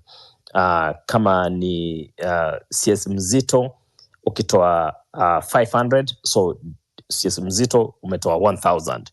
Because I'm going to match every shilling that you are going to contribute to support the movement. Why are we doing this? Just for clarity and for the record. It's because we do not want this space to be influenced by the forces or the powers that be out there to take away our independence of what we are doing. So, kama mtasaidia, Western, my little kid over there, if anything you can contribute, it will be matched 100% match. So let's do that. We can extend it to a little bit until we reach 50K for today. Please, it's for the sake of the movement. It cannot go forward without resources. I love you guys and I appreciate the work that we are doing. DK, you can take over from there, but I just wanted to make sure that it's out there. Please, let's share something. Jaribu kidogo tu. God bless. All right. Thank you very much. And as you've heard, that was 18 minutes. Now it's 16 minutes. So, ladies and gentlemen, whatever support that you're able to show to the Home Run family on the tip jar on the top there, 0721948229, will actually be matched up to a double. So 100 goes for 200, 50 bob goes for 100, and so on and so forth. So tafadhalini, if you like what we're doing, you're most appreciated. And without further ado, Kai, Pipita, uko karibu, sijui tunafaa kukuwa na nini na jingo ya kuwelcome on stage. Ndio hiyo. Acha tumpatie ya huyu jamaa akipigana ngumi hiyo. You are listening to sio hiyo hii hapa. You are listening to Home Run with Pipi. Weekdays from 4 p.m. to 9 p.m. Sana bwana. Ladies and gentlemen, boys and girls, kama uko karibu, tafadhali take a seat. Karibia kidogo. We are about to go to a very serious lesson and class right now. I would like to call on Western Shilaho to take a few minutes and talk to us. Western, good evening. Hi, DK. How are you? Very fine. Yourself? Keeping well. Small, the usual ups and downs of life. Excellent. Glad to hear from you, bro. Take us through what your thoughts are for our topic today. Thank you. I'm always grateful for this chance, opportunity, and greetings to fellow compatriots and people of the world. One, I begin with a question. Who is your leader? Yourself. It's yourself. Yourself. You can't start looking for a leader, for somebody to show you direction when you cannot lead yourself. It's that simple. You must first provide leadership to your person, then you will be in a position to see someone else who has got vision. If you can't provide leadership to yourself, you are adrift. You know, not like some of these plants that, splash their seeds in the air and they are just, going by the wind. Or sometimes they're floating on water, going by the water and the waves. So it's yourself, first and foremost. People who can't lead themselves look for heroes. So-and-so is my hero and stuff like that. You find somebody is, describing someone they have never met as their hero. But in their own backyard, their mother has done so much for them. Their father has done so much for them. Their friends done so much for them, but they never regard those people as their heroes because they have got this messiah complex, this savior complex. And I'm afraid as a society, Kenya, we are diminished by that mindset. We are ever looking for people to rescue us, even when history shows that there are no such people in our midst. It's about collective responsibility, collegial leadership. Somebody who is at the helm is just the first amongst equals. If something happens to them, somebody else will take over and progress will be realized. So I think we have to perish that mentality, that thought. Oh, we need a leader, no. That's a self-defeating kind of approach. Secondly, Pipita, I was listening to you and I was impressed because history counts. Any serious society never disregards history. In any serious society, history is one of the principal disciplines in school. History is one of the principal disciplines in school. No child of that serious society ever goes to school without having an idea of where the society they were born in, they are growing up in, is coming from. Because it's by realizing where you are coming from that you are in a position to tell where you're going. As it said, nothing predicts the future with precision like history. And everything else passes except the past. In Kenya, we trivialize history. And even on these spaces, I've heard some of my fellow compatriots pouring a lot of scorn on the historical reading of where we are. No, history doesn't matter. Why are you, itemizing things that happened in the past? Now, when you hear that, you realize that, look, there's a big problem on our hands here. This amnesia does not help us. It contributes to the myriad of problems that we wake up to every single day. For instance, Pipita, you mentioned the 2002 elections. The 2002 elections were meant to constitute what you'd call the Rubicon. The Rubicon. Those elections were to mark our crossing the Rubicon. When you cross the Rubicon, as a society, as an individual, it's like you've surmounted a history. You've entered a new phase as an individual, as a society. We are parting ways with the politics of political tribalism, politics of impunity, politics of corruption, politics of callousness, politics of torture and violence. We're beginning afresh with these elections. Alas, that was never to be. It was never to be. It was never to be because of something very simple but very basic.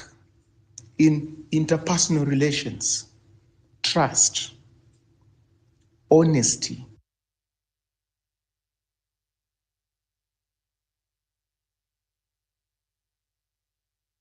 MOU he had signed pre-election with at that time they were called LDP, Liberal Democratic Party. An MOU, a gentleman agreement, gentleman. It was trashed. And I can put it to you, the problems we're encountering now, they can be traced to that, directly to that. The problems, these problems of elections that are contested, these problems where politicians stab one another, these politics where people can come together, form an ethnic alliance, win elections. After elections, they're on each other's throat, can be traced to that simple act of dishonesty. And the Constitution can't cure that. It has not cured, because that challenge of mistrust, of backstabbing, is enduring as we speak now. So, when people say Mwai Kibaki was the best president, I sit back and ask, I must have landed from Jupiter. I don't understand this society. I've landed from Jupiter. Because if you talk about ethnicization of the state, that was the reason as to why these people who are gravitating towards Raila Odinga parted ways with Mwai Kibaki. That was one of the reasons. Lack of inclusivity as far as governance is concerned. If you're talking about elections that so much money is invested in and emotion, but produce nothing but a harvest of thorns, pain, disillusionment, frustrations, and completely crushed ambitions and prospects, can be traced to that 2002 elections. If you're talking about somebody winning elections and thereafter co-opts in his government people who contributed nothing to his victory, in fact, people who ran against him, similar to what we're having now.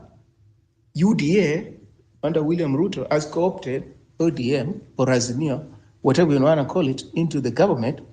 Mwai Kibaki also did that in the wake of the 2005 referendum on a proposed constitution. KANU members of parliament were co-opted into the government. And KANU, at that time, symbolized all that was evil, all that was anti-Kenya, symbolized corruption. Every other thing that we didn't want, Kenyans didn't want, they were co-opted in the government to show up his support that was sagging. From there, that has been the modus operandi. Since then, it has been the case. 2007, if you want to know why is it that you elect this person and then when you wake up the following day, this person is at State House, they're talking some things that you can't relate to. Towards 2007 election, Uhuru Kenyatta was the official leader of the opposition, for those who don't remember that history or who have not read. But he forgot about all that and decided to support Mwai Kibaki. Very, very weird in any given democracy that an opposition leader, somebody who represents the collective called the opposition, can towards elections throw their weight behind the incumbent, somebody of a different political party. But what explained that? These politics that we're not grappling with, Mutietu politics, when push comes to shove, Mutietu politics triumphs. Subnational identity always trumps civic identity, loyalty to this entity called Kenya. That is it. And it was normal. Why? Because his calculation was that I support Mwai Kibaki, and then after Mwai Kibaki is done, he's going to pass over the baton to me. That is our history. So William Ruto, let me put it to you. William Ruto, he's done a lot of obnoxious things, and he continues doing those things as we sit here and discuss dialogue. But William Ruto is not an aberration. He's not an oddity.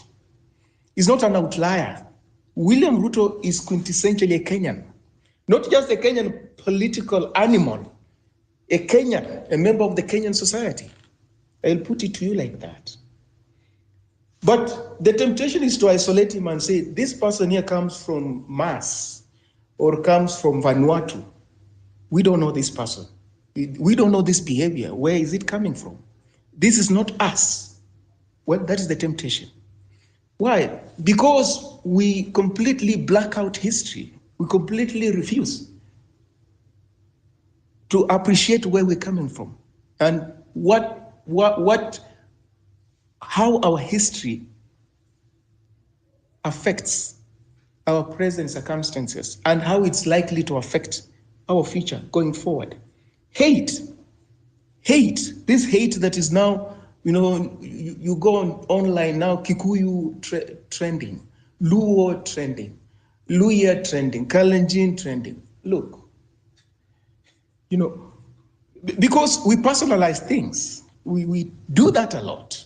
As Pipita was putting it, you say something contrary to what everybody else is saying, they insult you, they call you names, they even insult your mother, they insult everybody else. They completely strip you naked, because that's what you do. They strip you naked there. Why? Because you're saying something that they don't agree with. Why are you not enjoying yourself with everybody else? What makes you think you're special? Why are you special? We're going this side. Everybody's going that direction. How dare you say, no, that direction is the wrong direction? So they insult you. Now, that is our weakness as a society, fellow compatriots. We don't know how to argue. We don't know how to argue. And because I can't argue with you, I just insult you. Because I can't argue with you, I just say, you're speaking like this because you're an ODM member. Or you're speaking like this because of ethnic group. Because I can't argue with you. I can't bring myself to appreciating the fact that you're different. And that your viewpoint, in as much as it doesn't cohere with mine, actually it could be better than mine, if only I listen to you. We don't do that. How dare your view become better? How can your view become better than mine? It can't be. Mine is right, and mine must prevail. No, that is stasis. Societies that move, it's usually a matter of give and take. It's usually a matter of compromise. I can't have it all. You have that, I have this, the other person has that. Have you people read National Cohesion and Integration Commission reports? This commission was not there before 2010. Have you read it? Read those reports. They will tell you the representation in the bureaucracy, in the government. We did read, but Western, so as you land, what are you calling us to? Can you summarize based on, like, I call you to do this? What do you want us to do? I didn't interrupt you. So I think in the spirit of good discipline, let me just finish. You don't interrupt me and you expect me to take a different trajectory. Please, let me just make my submission. And if you have something to raise it, because if you interject like that, it means you find what I'm saying, causing a lot of jitters, which should not be the case. For instance, justice. I've listened to some spaces today and even before. William Ruto is being likened to Idi Amin. Well, I have a problem with that. One, we are minimizing the kind of tribulation that Ugandans went through. We're minimizing when you do that. It's not anywhere close to what Ugandans went through. By the time Idi Amin left power in Uganda, over 300,000 people had been butchered, and many more could not be accounted for, frankly speaking. Secondly, Idi Amin was not a stock character. He wasn't a stock character. He was a very complex figure. But we refuse because he's a buffoon. Oh, he's like Idi Amin. No, he's not like Idi Amin. Those are the things I'm saying. They're part of hate. When you hate somebody, the hate drives you to do very rational things. It's as simple as that. You can't think rationally. When you demonize somebody, demonization of your opponent or your enemy will make you do very rational things. That's what I'm cautioning. We must be very careful and restrain ourselves against, creating things that don't obtain to drive a particular narrative. We have got a problem, and this problem is not ethnic. It's not a problem of a particular region. It's not a problem of a particular people. This is a problem that affects all Kenyans, and we have to approach it from that perspective. But what am I seeing? People receding into subnational enclaves to make claims on the state. And if we continue like that, you can quote me on this. William Ruto will fight back. Western, the same. Western, sorry to cut you short. Let me give you 2 minutes. Yes. Then you land Yes, for us. I'm almost landing. Is going to fight back using the same approach. So I will pose a question to those of you who are on this platform as I land. I would want you people to reflect. For those who had come of age in 2013, who was your candidate in 2013? For those of us who had come of age, you may not have voted, but you were old enough to appreciate the things that were going on in 2013. Who was your candidate in 2013? If you can answer that question, the answer to that question will tell whether you're part of the problem or you are not, as far as the problems we're facing currently are concerned. Tell us who it is, because as they say, choices have consequences, and it's always easy to blame caste and, characterize ourselves as, clean, as white as snow, when in actual sense we're complicit in the mess we find ourselves in. Who was your candidate? Secondly, fear. Fear. Our politics is informed by fear. Fear, even at a personal level, cannot advance your cause. The moment you realize you're scared of somebody or some people or something, you are likely to make blunders. And in our politics, there has been a section of our society that has always been scared of Raila Odinga. And that, to me, is part of the problem we are facing in this country. Why should you be scared of someone? Why? Again, if you're scared of someone or some people or something, I can guarantee you are going to make blunders. And whatever the blunders you're going to make, you will shoot yourself in the foot. Pipita, I yield. Thank you. Thank you, Weston. Appreciated. A lovely evening to you. Of course, you can always stay around with us. You can get another chance. Now, I see a couple of hands up, and I'd like to bring back people into I believe this is our 4th hour. Before I do, sababu nataka kwenda kupiga daddy, nimeambiwa ni pipita zinaitwa daddy responsibilities. As I go to do that, I'd like to just say one thing that I believe that right now, today, as a country, in our politics, we have a critical issue that is confronting us. And that, to me, I would call it a damaging culture of politicking and an unrealistic bickering, which is not only a distraction, as we have always all admitted on these very many spaces, but it's going to continuously be a barrier for transforming our lives as a country, or transformative change that we are seeking, all of us, every one of us, young or old. And the landscape that we are in, the power struggles, the personal ambitions, every one of them are overshadowing the collective point of what we are doing, the collective good. And instead of crafting policies, instead of not even crafting policies only, but also instead of coming and sticking on what is in order, instead of cutting each other's foot because this person has said that or that person has said that, instead of spending all this time, we are drowning ourselves in unmeaningful discussions day in, day out. And that is what has become of us the last 2 months. And we have to speak it as the truth. All right. Now, the change is possible. the change is possible, but we have to be it has to be a collective commitment. We have to reject this form of division, and I believe that's where the junction today was going in us revisiting our history as a country as far as 2007 is concerned, because whatever happened in 2007 was what I normally call a pimple that got to its last point and had to burst, but it was a pimple that had been growing maybe even longer than the 2-3 years of 2005 to 2007, maybe even longer than that. But it was definitely a pimple that was waiting to burst at the end of it. All right. We all have to unite in one way or the other. We all have to find integrity is definitely what we're looking for, but that integrity has to start with us. It has to start with us knowing that all this bickering that we are doing, all this politicking, because that's what we are doing in our own level.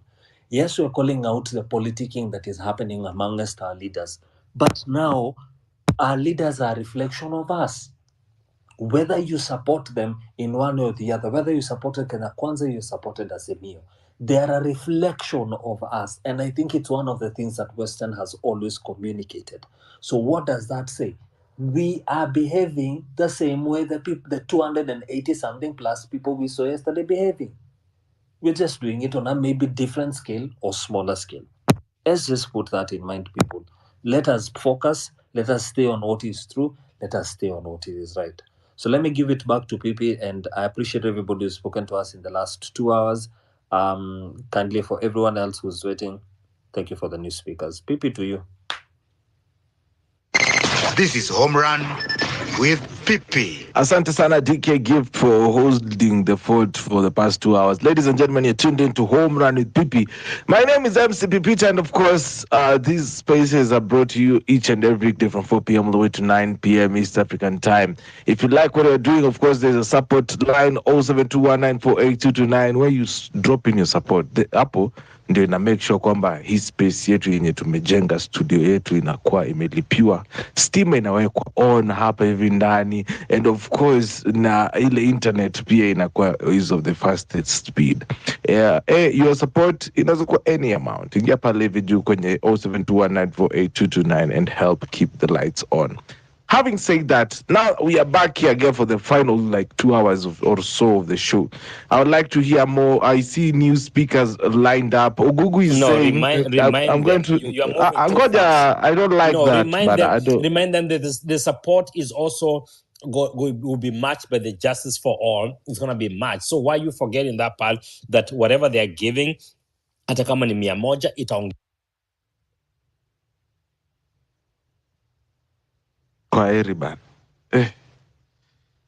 Yeah, okay. Good. As I was saying, I would like to read a comment here from. I'd like to read here a comment. That is his third strike. I told him I don't like being interjected. Na mimi ndio speaker hapa hivi. So yeah, Ogugu and company was saying, Western Shilaho, please balance your vocabulary. Some of us, we are not on the same level of education.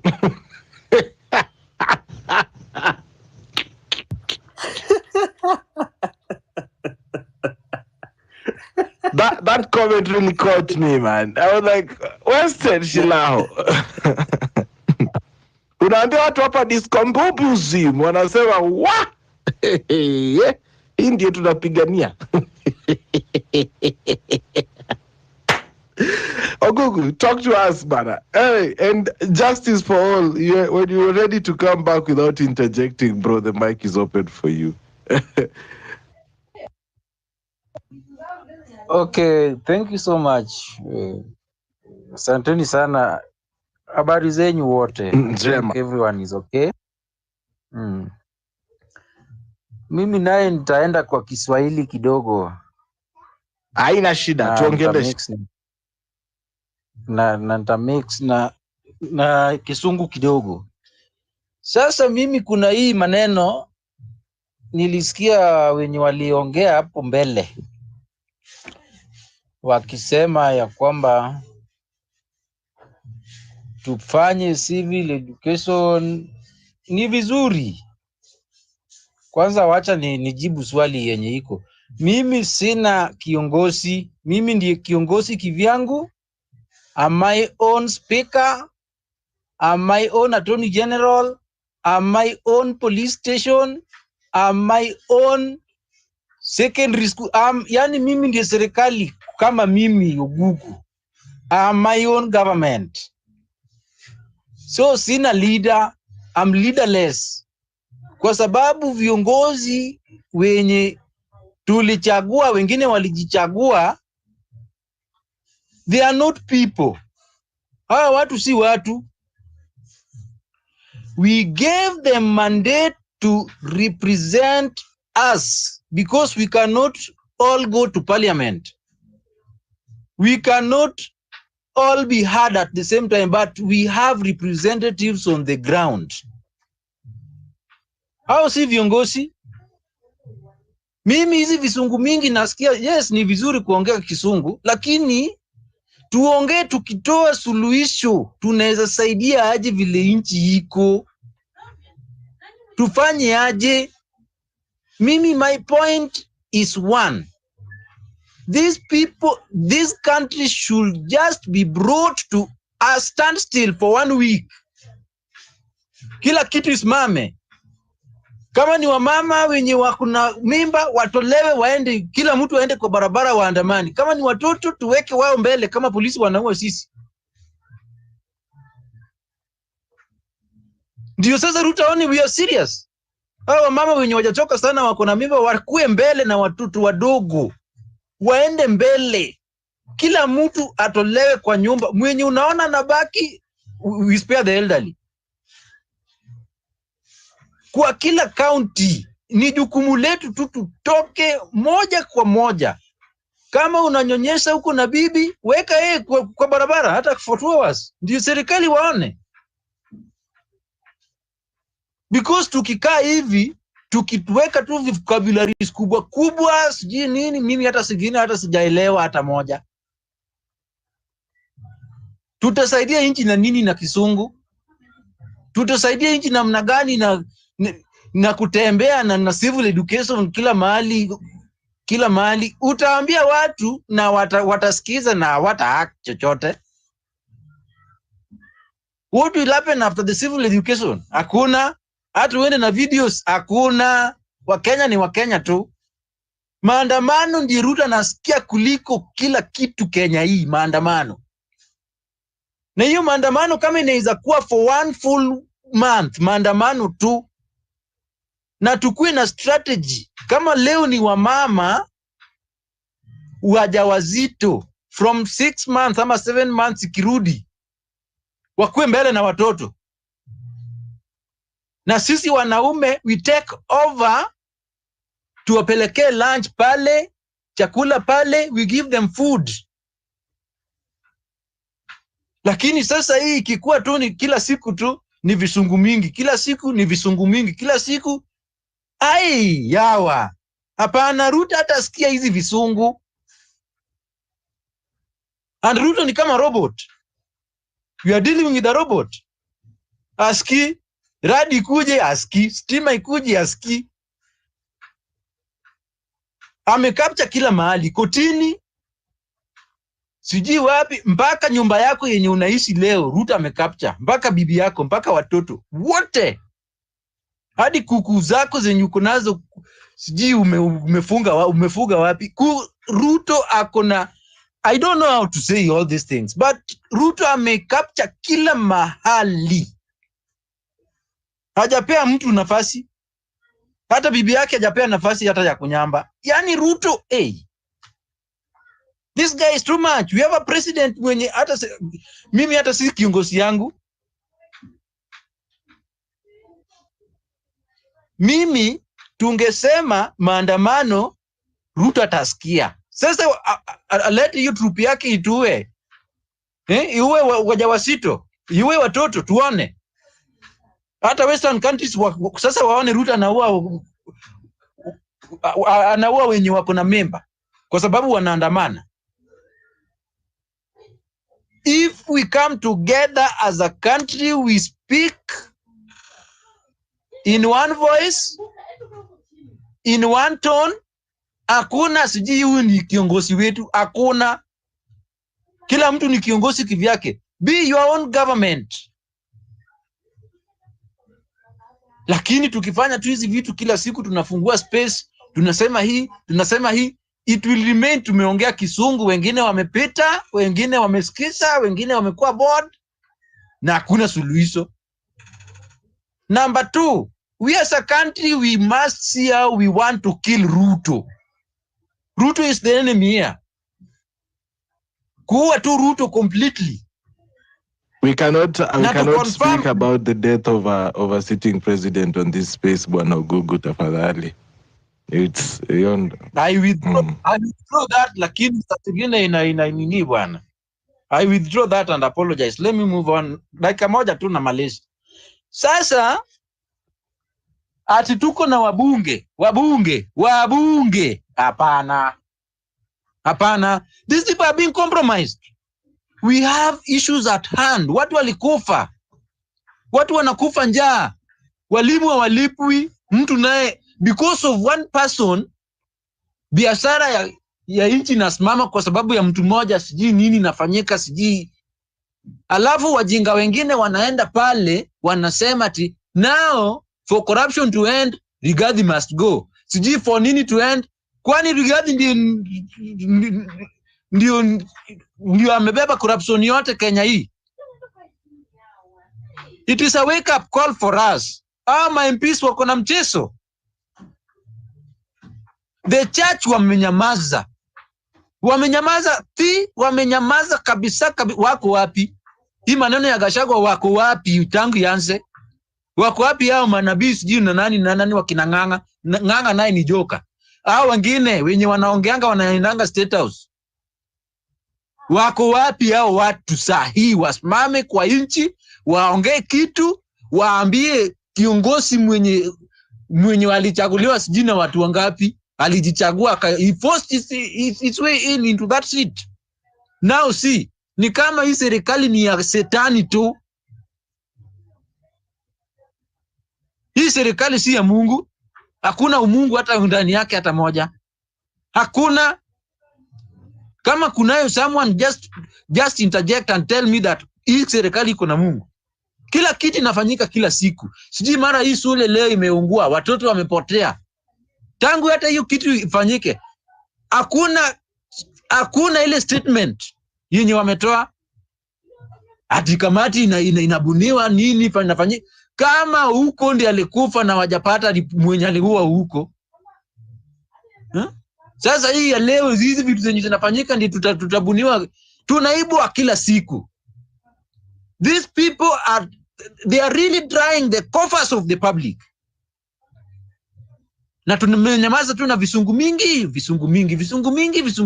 It is high time we recall back maandamano na tukue na strategy mpya. Mimi nimemaliza, asanteni sana kwa kunisikiza. By the way, Miss Jafraia venye Ogugu amesema. Kwanzia leo tutumie very simple English.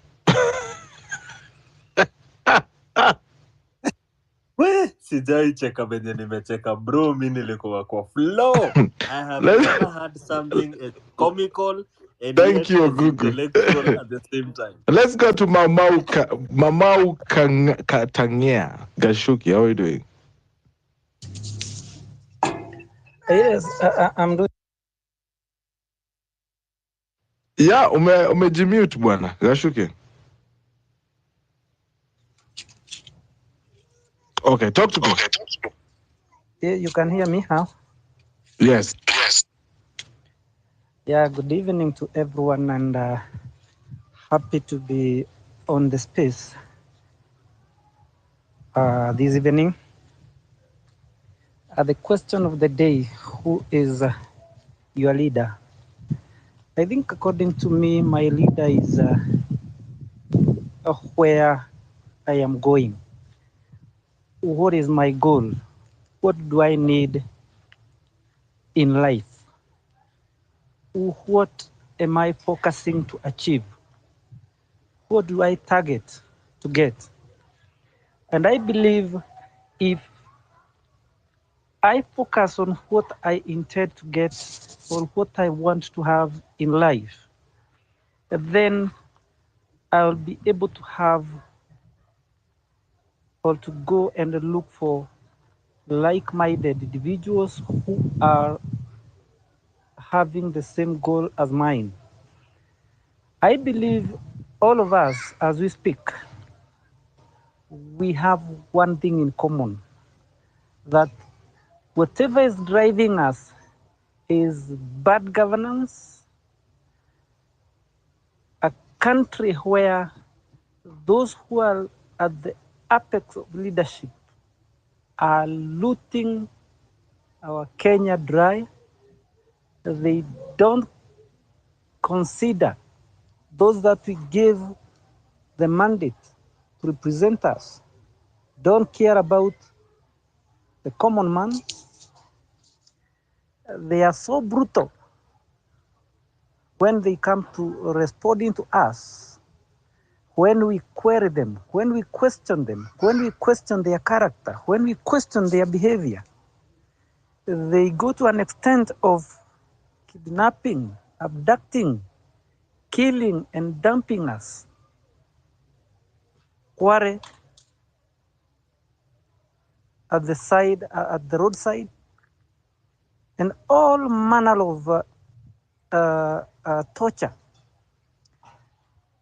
If we focus on getting rid of this, I believe as Kenyans, those who want good governance, those who want to get rid of this mega and minor corruption that we see in the government,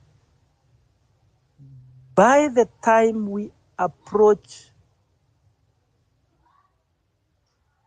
whatever we want, by the time we go to the general election, we'll be able to get rid of all this clique of leaders that we have at the moment. Remember, Ruto, as we keep on praising him and calling him a master of politics, was caught flat-footed by us on 25th June. We have seen him running up and down, helter-skelter, without any iota of what is next in terms of dealing with Gen Zs, until he had to run and look for his long time, enemy in politics, as in quotes you like to put it, Raila, to come and save him.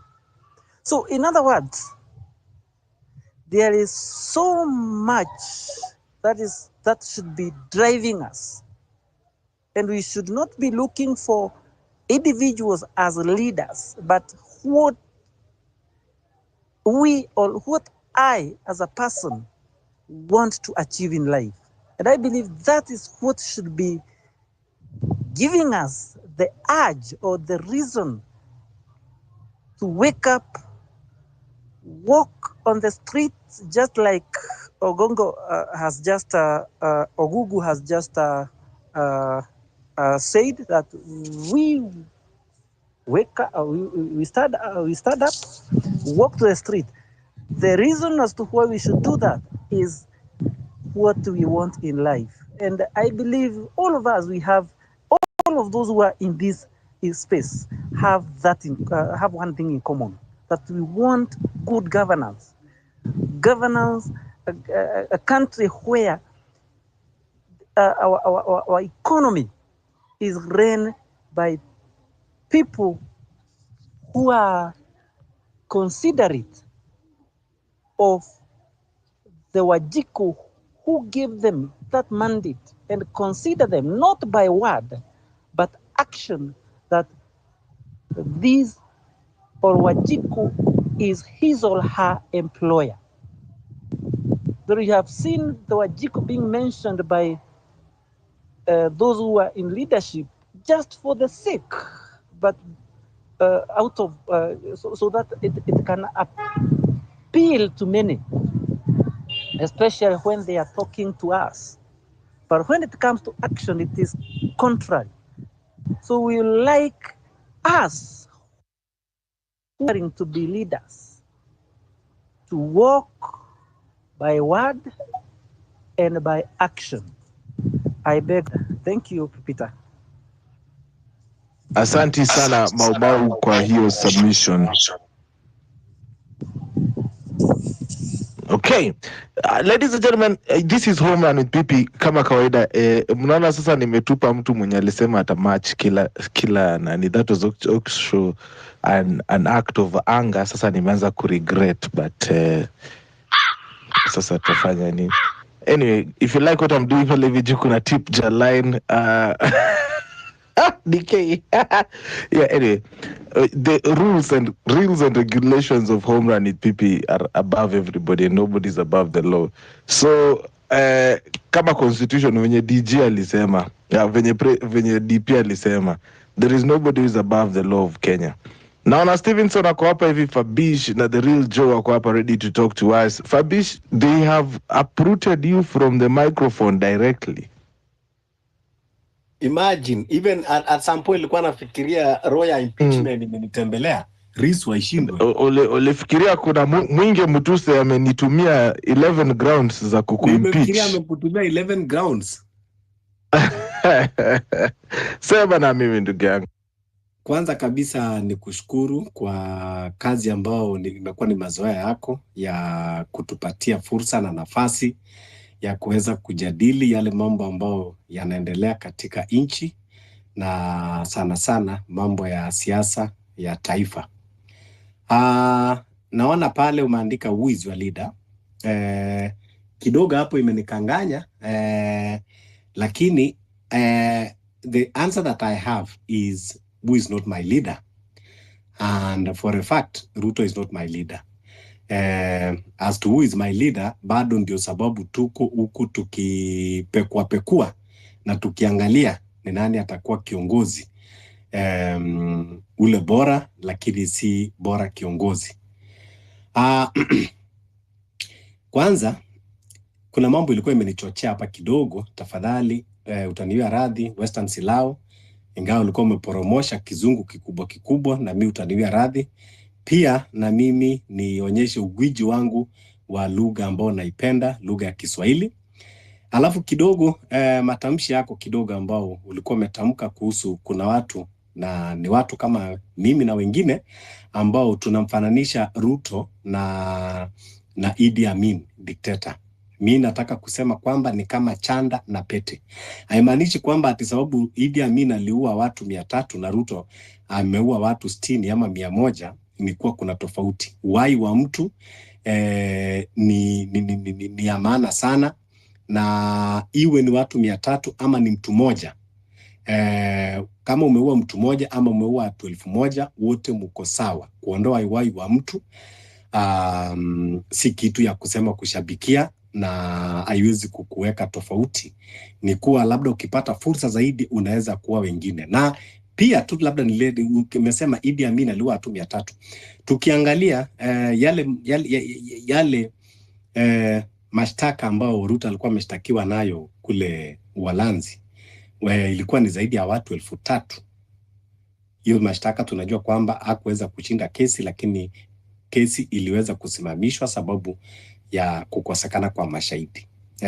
Idi Amin pia hakuwahi kushtakiwa katika mahakama ya jinai, lakini ilikuwa tu ni mambo ambayo ilikuwa inasemekana alifanya. Kwa hivyo hawana tofauti hata kidogo.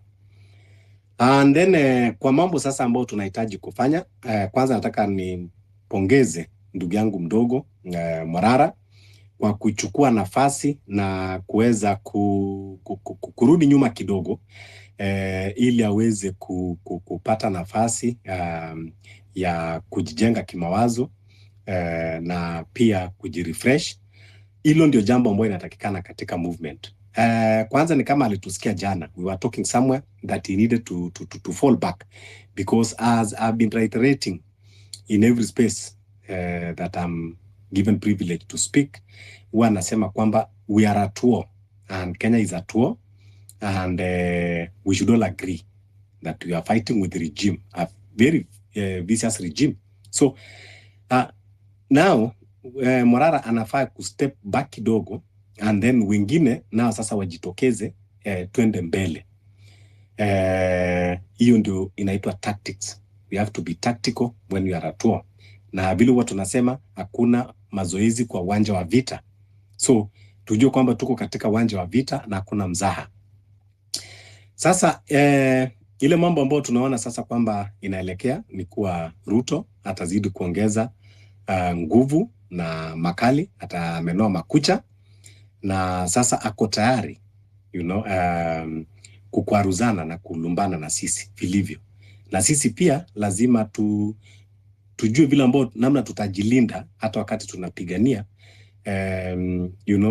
vile ambao tunaweza kumtoa.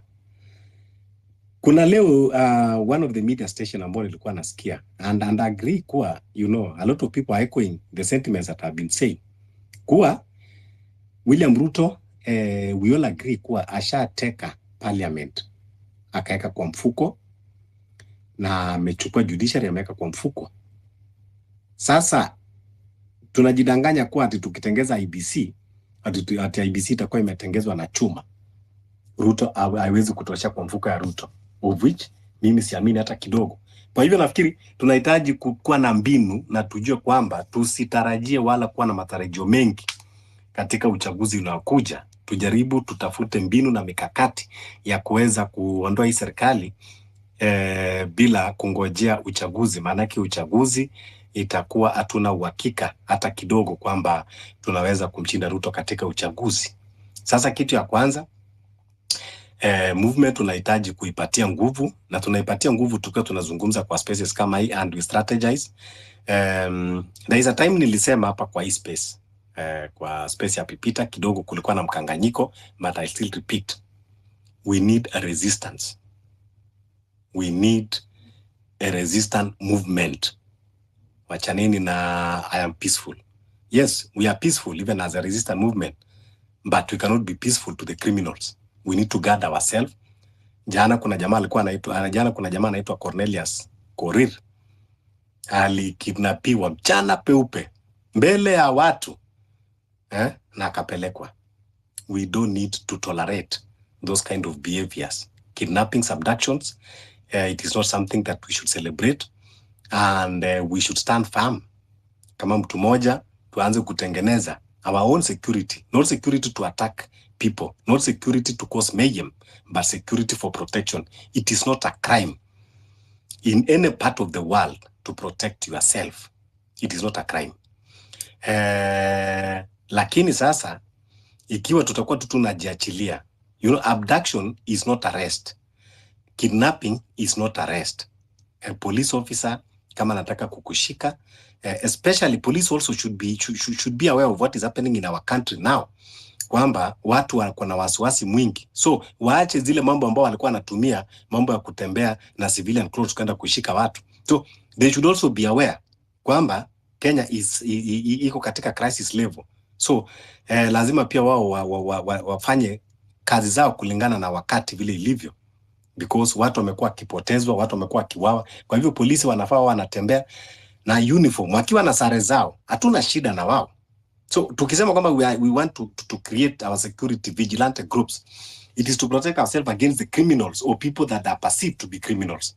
So if you are police and you are not following the ethics of the police in effecting the arrest, then we treat you as a criminal. Hiyo ni moja. Then nimekubaliana na msemaji alisema awali kwamba ile lugha Ruto anaweza kuelewa ni Ruto hiyo ambao hiyo lugha ambao tumesema ni ya resistant. Tuzidi kuweka pressure, tuzidi kuandamana. Wabunge jana walituonyesha level yao, walituonyesha kazi yao, kazi ya kushangaza kwamba mtu anakuja na stories za ajabu bungeni, na watu wote ambao hata unaona kwamba ni wasomi. Mtu kama ule MP wa Nyanza anaitwa nani, the guy that I always huwa nampatia heshima sana, kuwa ni wakili tajika, lakini hata yeye mwenyewe kuoji hawezi kuoji sababu labda ashawekwa mfukoni. So tumeona kwamba hatuna matumaini na bunge, matumaini hatuna. Sasa tumaini liko wapi? Liko kwetu sisi wenyewe. Ndio sababu tuendelee kuzungumziana hapa. Hata wakati Pipita anatusaidia kutuwekea nafasi akituambia tujaze kitu katika kopo la bakshishi, tafadhali usione ugumu. Weka hiyo senti uko nayo 50, 100, manake ndio tunapata fursa. Unakuja, Waswahili tunasema haba na haba ujaza kibaba. Kwa hivyo tukikuja hapa unasikia neno moja, unasikia lingine hapo, unasikia lingine kule. Tukienda mbele imekuwa ni neno ambayo imeweza kututengenezea msingi ya yale mwelekeo ambao tunafaa kuchukua. Asanteni sana. Asante Bwana Fabish for that submission. Of course, ladies and gentlemen, this is Home Run PP, 37 minutes past 7 p.m. East African time. Stevenson, habari yako? Poa sana MP Pipita. Poa sana. Poa sana. Siku mingi. Ulipata pesa ukatutoroka. Ulipata pesa ukatutoroka. Na nimerudi kushare. Somesota. Somesota. Nimerudi kushare. Keyword is to share. Sasa, first of all, let me start with the topic. In this country, actually, according to me, there's no leader. Hii country iko tu na parasites. Then, me always believe this country has been built on lies all the way back from independence. And I think it's high time each person puts aside emotions and whatever we've been taught from school and revert to our God-given brains. Number one, we need to understand where we are. And number two, accept where we are.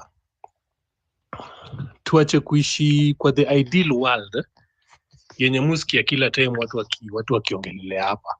Let's move away from that. Because ukisikia watu wakiongea hapa hivi stories za change, watu watasikia hatio unless we constitute the IEBC, manze wase. Watu mbona hawamki?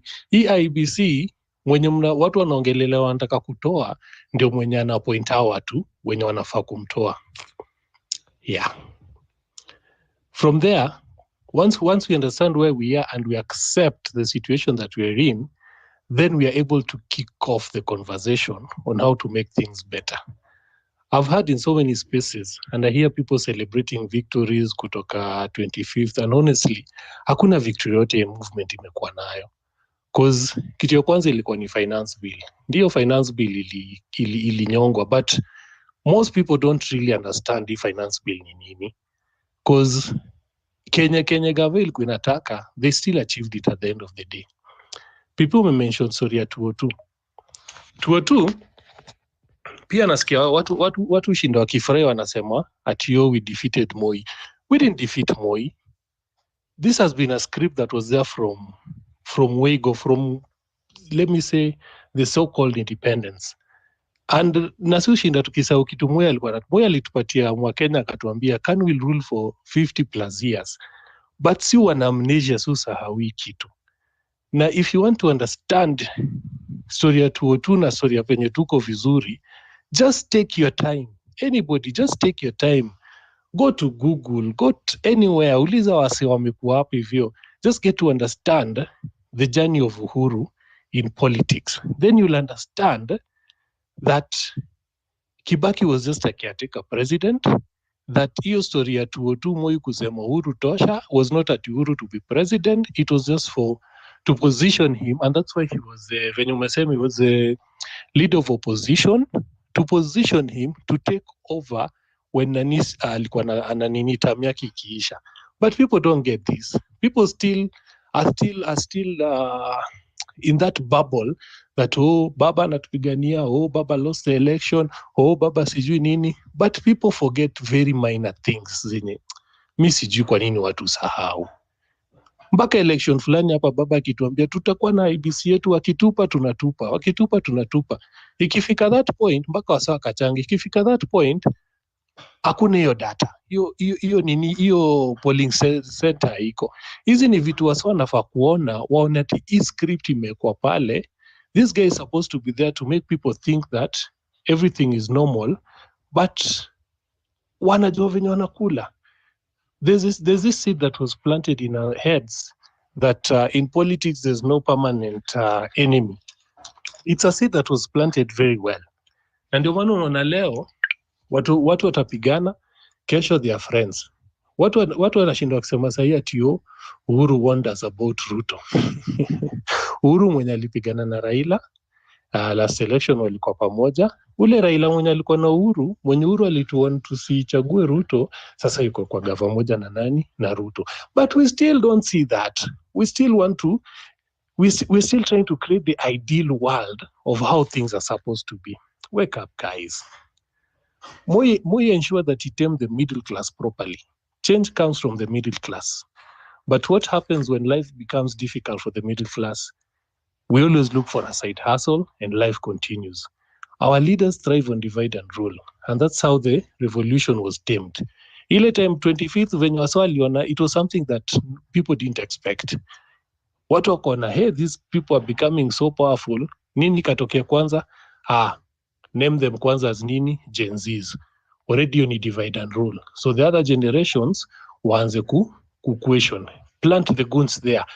Business people are like, hapana. People keep saying that mandamano is a root thing. I keep telling people, mandamano does not affect the government. Mandamano happen tao. People believe that the government collects taxes from tao. Government does not survive on taxes from tao. Take it to the bank. 60-80% of businesses in town don't even pay tax. So when you cripple businesses in Tao, you're not crippling the government, you're crippling the middle class. Higher. Change, according to me, change will come from the grassroots. Until the day we decide to elect the right MCAs, the right MPs, the right senators, we shall compose millions of songs until kingdom comes. Tutashinda watu wakienda kwa debe, watu wakirudi kwa spaces. Hawa watu wametuuza.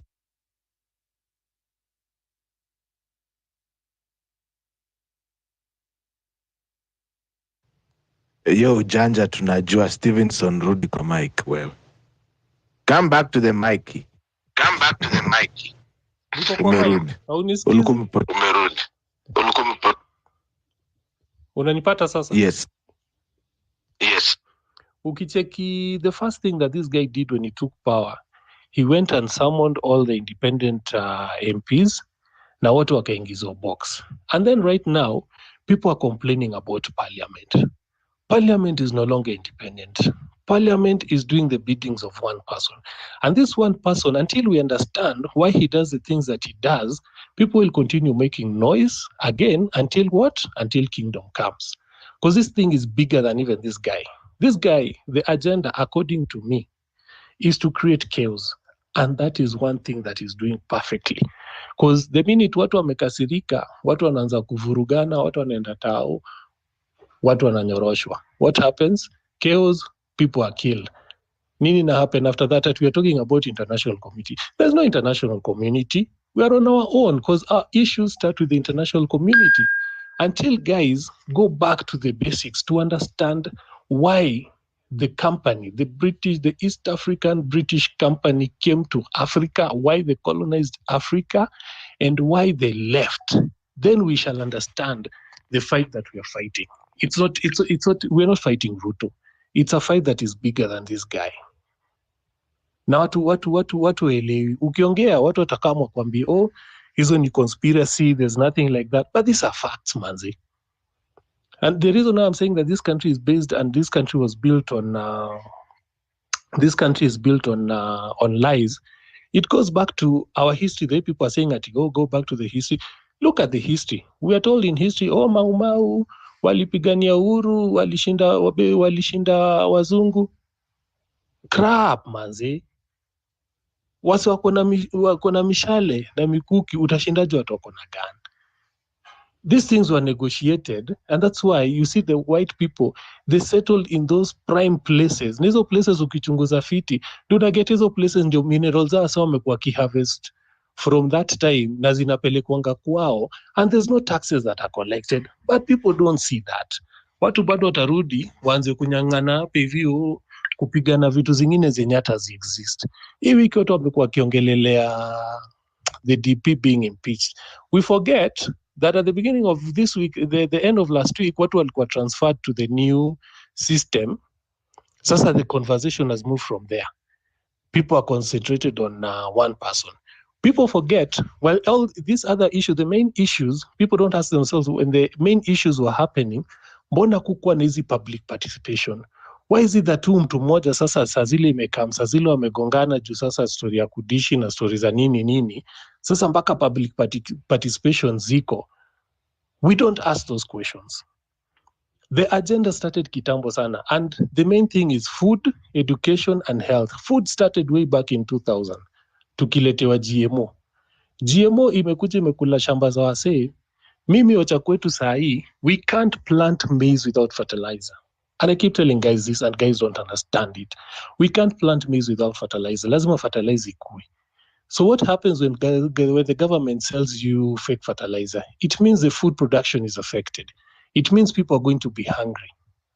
Then the next step is what? Education. Education ndio watu wanaanza kunyongwa sasa, university ndio hizo mafunding nini. The third one is health. Health ndio pia sahi. In the next 5 years, believe you me guys, if you're not financially stable, forget about it in this country. You will not get food, you will not get education, you will not get health.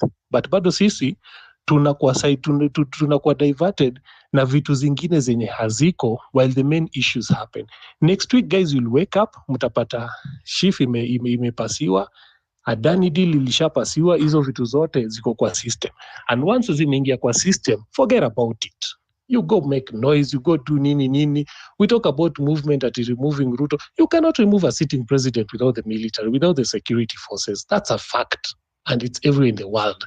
Any revolution that has succeeded in the world succeeded because the military was not in line with the system. What happened to the leaders of our military? What happens when immediately a president takes over?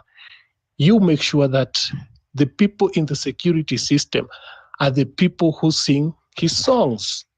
So manze wase, mi tunaweza ambia watu, ndio, pia mi naumia na gava, but what we can do as young people, as people who are looking forward, let's empower ourselves financially.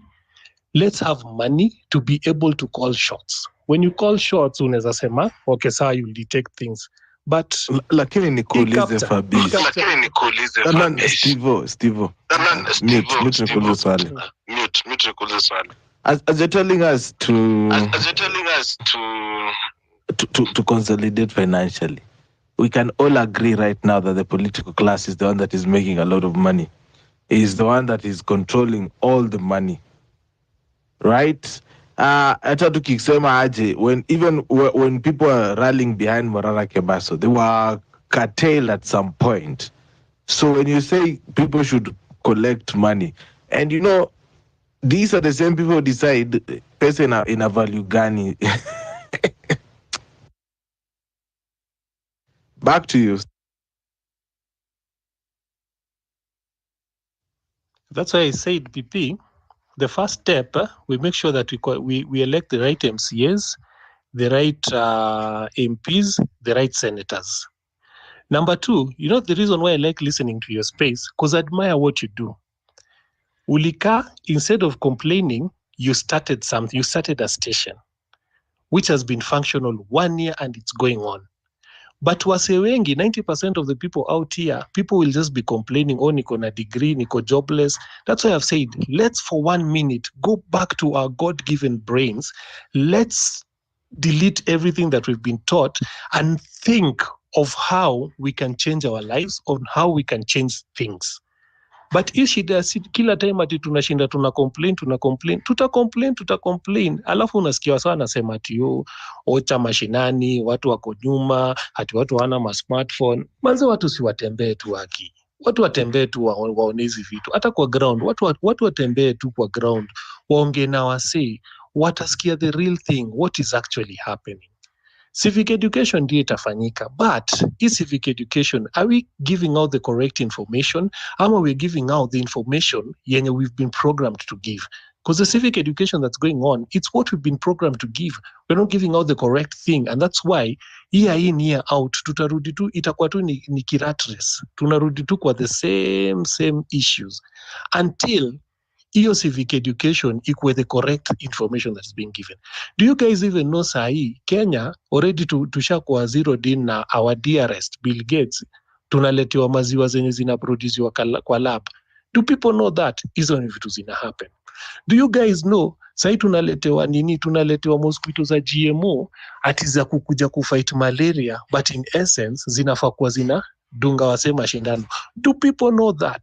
Ama watu wanapiganga tu kelele ukiongea kwa sababu haijasomwa kwa mainstream media, kwa sababu minister leader, the so-called leader jamka kusoma, unaambiwa oye ni propaganda, hiyo sijui ni nini, until it affects people. I remember COVID ikitokea, mimi nikaambia wasee, hii COVID hizi ni vitu za the globalist wanataka ku reduce population. Waswali ni banja wakisema juu Kenya unasema nini, mpaka nika make reference. Mwenye Pfizer mwenyewe ameblokiwa kuingia Israel kwa sababu ana vaccine. Hebu nikuulize kitu inaua wasee. Wewe mwenyewe umeproduce hiyo vaccine, utakosaje kujidunga if it's legit? Look at the way guys are dropping dead. Mtu anakufa na hata nini matokeo ajui nini ilitokea, utambua lungs zake ama organs zimekuwa enlarged, sijui nini. Hizo ni effects za hizi stuff. But wasi hawataki kukubali. Bado watu zote utasikia kutakwambia tio, hizo ni conspiracy, hakuna vitu kama hizo. Manzi wasawa amke. This thing is so big, and I keep telling people, the minute you are dissatisfied with the government and you're going to the street to cause chaos, you are playing into the cards of the government because they want to cause chaos, they want to take you there. And nilisema hapa kwa space PP. 25th, watu venye walingia parliament, the first thing the president did was kusema nini? These are criminals. The minute you say these are criminals, you've justified the security forces to get rid of these criminals. But watu waoni hizi stuff. Mi sijui ni nini watu wataambiwa, ndio watu waamke, watu waone enyewe kenye na happen country sahi. It's bigger than what we are seeing. Na hakuna story kama ati sahi ati watu wanasema ati Uhuru alituon. Nani Kibaki did his part, Uhuru did his part, sahi ni part ya Ruto. And believe you me, the next person mwenye ata take over pia atafanya part yake. Hii wiki watu wanasema tio nani ameenda, DP ameenda sasa, ati now we are a step closer to removing the president. Now we're even a step further, because now sasa in case, which I don't think it's going to go through, but in case hiyo nini impeachment iende through, the president will be even more powerful now, yenye hakuna mtu mwenye ataweza kunini. Na before you know it, next week utasikia parliament term imeextendiwa, president imeextendiwa, tutabaki tu hapo, tuendelee tukipiga kelele, tuendelee tukilia kwa hizi manini, hizi spaces. Guys, let's divorce from emotions. Let's get reasoning straight, turudi kwa logic. Let's go back to our God-given brains na to think, tuachane na vitu zenye tunaambiwa, tunakuwa brainwashed. Thanks. All right. Asante Stevenson for that submission. I want to go to the real Joe, lakini naona Fabish ameinua mkono juu. Fabish, unataka kufanya nini? Kurebuttal? Najua mimi Stevenson natuelewanangi naye, lakini sasa inaitwa freedom of speech. Yeah, freedom of speech, lakini ningeomba tu kurebuttal kidogo because you know, even when you are speaking, I think kama tungekuwa ni assembly kabisa, ungekuwa out of order kuita watu kwa ati watumie brain that God give. I think everyone is using brain. Alafu ile kitu nimestruggle sana kumwelewa, and that is why sio tu kwamba I'm rebutting, but I was struggling to understand him. Kwanza amesema we are complaining too much, atutafuti pesa. And from where I am, najua kwamba wa Kenya ni watu wa kujituma sana, and I don't think that there maybe very few people, but many Kenyans, they struggle a lot, kutafuta pesa. No one expect government to give the money for free. Then ameenda pia kajicontradict, kusema kwamba kuna vitu ambao policy ambao serikali inaweka. So hata kama uko na pesa na there is a bad governance, that your money cannot help you when they don't put a good medical facilities. When you have money and you cannot get a good treatment, when they cannot control what we consume, because of corruption, kwamba zile vyakula ambao inaletwa it is substandard or hata some are poisonous, then hata kama uko na pesa itakusaidia nini? When we don't have better schools, mtoto wako atasoma namna gani? So I think that is we stop being objective. So and pia kusema kwamba watu 25th kwamba watu wakienda kwa the street ni causing mayhem. It is not causing mayhem. That is a constitutional right. Na wale watu walitengeneza constitution walikuwa najua kwa nini walisema kwamba there is a right to protest, there is a right to picket. Kwa hivyo sio kwamba ati when people protest, what do you expect Ruto to say? When you know that he did wrong, alafu Kenya wamekuja kucall him out. You think kwamba angekuja asema na tupigia makofi? You don't want to be seen to be in the wrong side. And that is the attitude that we have with these our leaders. Whenever they are wrong, they don't want to be to subject themselves, So kusema kwamba ati people, sijui aende wapi, waache kucomplain, waache kukuja.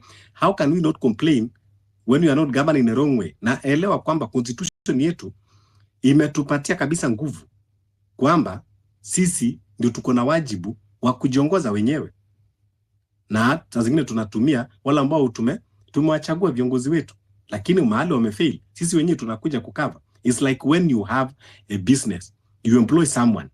If that your employee fails, you step up na unakuja unakava kazi yako. So Kenya is ours, and the leaders that you elect, they are our employees, and whenever they fail, we step up and do the work because it is our business, it is our country.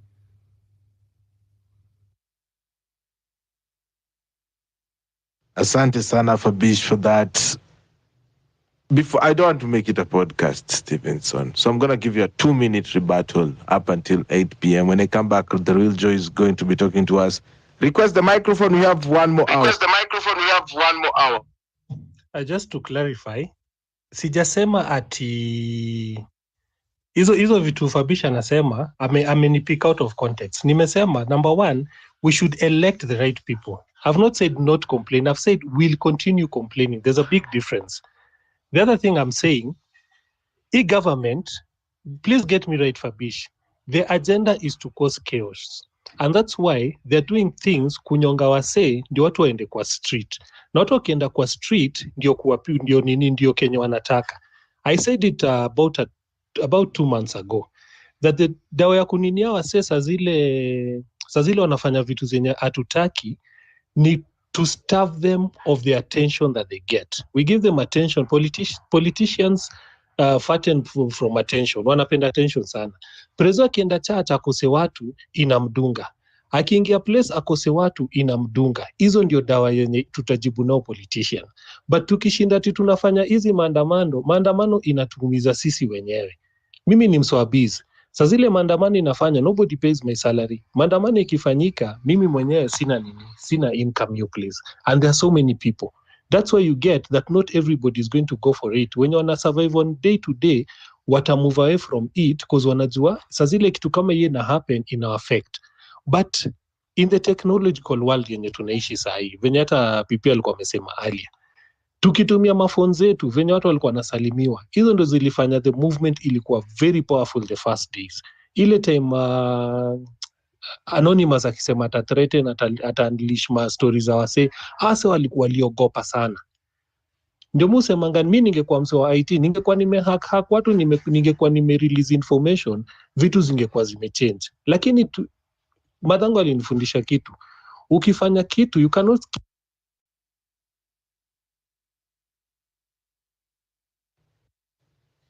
Ni kama hata simu yako imejua saa. Yeah. Imekukata. Madhako alikwambia nini bro? Madhako alikwambia nini bro? aliniambia you can't do the same thing expecting different results. Ukifanya kitu mara mbili mara tatu na haiwork, do something else, try kitu different.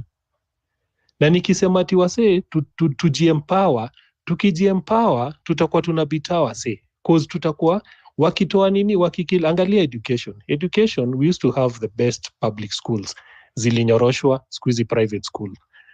Hospitali, mi when I was a kid, the hospitali za kanzo zilikuwa very good. Saizi imenyoroshwa, watu wanaenda public. When we have money, tutakuwa tunaonyesha wasee, unatunyorosha hizi nini, tunaweza jiempower, tunaweza inua kitu fulani. Leo kuna mtu mwenye hana nini, amenyoroshwa hizi enda chuo, tunaweza shikana kwa space people semenyaje, leo tunachangia mtu fulani anaenda chuo. Tutakila wase, tutamove away from hii narrative wanataka kudrive that hizi vitu zinafaa kuwa ni for the chosen few. Na the minute wameka hivyo, ndio maana kutakuwa na goons, cause watu wakishanyongwa kama una utakuwa easy prey kulipwa kufanya hizi magoons na hizi vitu zote. Thanks. I hope sana nimekuwa clear. Yeah, uko clear kwamba hii dunia yako inaishi kwa dunia yako, kwa kichwa yako peke yako. Wewe na yule wakili fulani ni msau jina. You have a very idealistic world. Haki ya nani? Shika hii. Sasa, you know, for example, mtu kama kuchangia podcast kama yangu is something ya hiari. Unaona? Ukinichangia leo ama usiponichangia, nikiona kama si raise enough money, nitaamka nifunge virago zangu, nirudi ushago, niendelee na maisha. Unaona? Na pia hivyo, unaona? Ama nianze nikuwe msanii. Kuna usanii wa aina nyingi, naweza kuwa rapper ama actor. Lakini kusema kwamba eti tutashinda watu wenye wanatutengenezea policies kwa kuchangia watoto, kwa kuchangia watu wenye wako na kidney failure. We have 12,000 Kenyans wenye wako na kidney failure. Let me give you some quick mathematics. Per week, an average kidney dialysis is 9,500 shillings. You need 2. That is 18,000. I'm going to use the ones, that is 19,000. So tuchangie kila Mkenya, kila wiki. Tuseme, tunataka kushinda watu power. Kumbuka wanakata pesa yako ya mshahara. So let us just calculate times just the 12,000 that who if you do not dialyze them this week, they are dying. Alafu najua unakufa with your own blood. So multiply that by 12,000. So, nataka uniambie wapi kuna Wakenya wenye wata raise 228 million every week. Hata kama diaspora basi wako na pesa sana. 228 million every week, so that we do not lose dialysis patients. Hapa tujaongelea watu wa diabetes. Hatujaongelea ARVs. We need a working health system. We are not on an ego trip with our leaders. It is not a favor. Mbona wao walijiwekea 150k kwa nani yao ya health? It is not a favor. I want us to start educating ourselves. And the reason why we have a space here that we come on every day is to educate people. I believe kama interact na home run with people, you have changed your mind. You have changed your mentality at some point. Umefikiria kid different. And that is what we are about. I want us to change each other's thinking, mentalities. Ya kwamba, when we demand for our leaders to give us good education, it is not a favor. Na si eti tunawachukia. It is something that is written in the Constitution. It is a basic right. When we say we want health, it's a basic right. But you are putting yourself on a 300,000 outpatient budget while you are telling me and my 4 kids can share 2,000 for dental.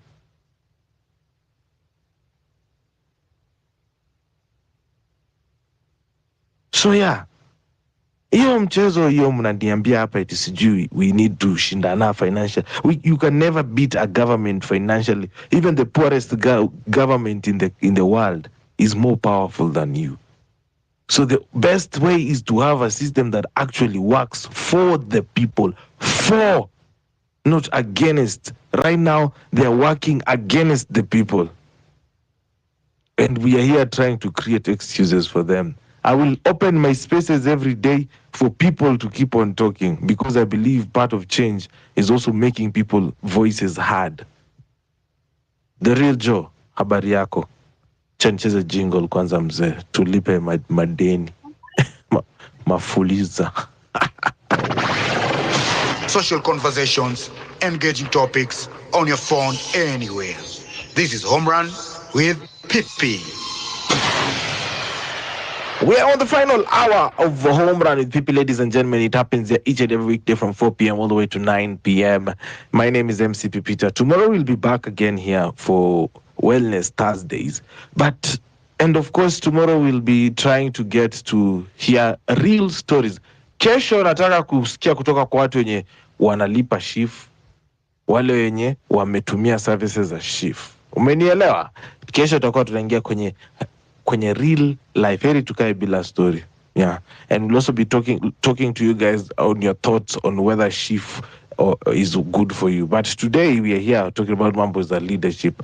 Home Run Pipi is supported by you, the listener. If you like what I'm doing, as usual, navyosemanga ni kwamba pale hivi juu kuna namba ya kusupport show. 0721948229 is the number.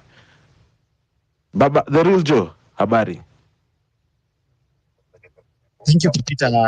First of all, just pardon my background. I'm at the airport. I'm traveling back to Nairobi, so might be noisy kidogo. But unfortunately, I'm not going to speak as much as I wanted to speak.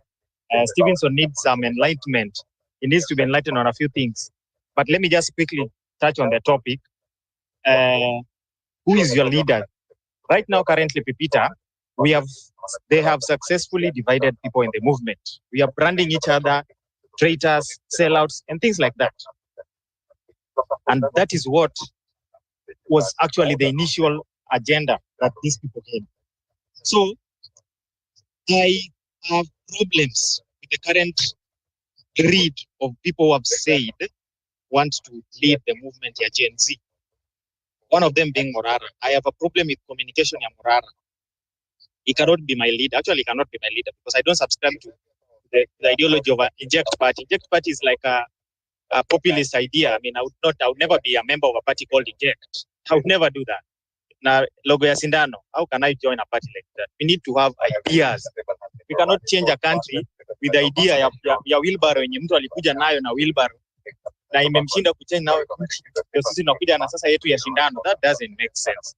We need to have people who are objective. People who are very, very objective and categorical about leadership.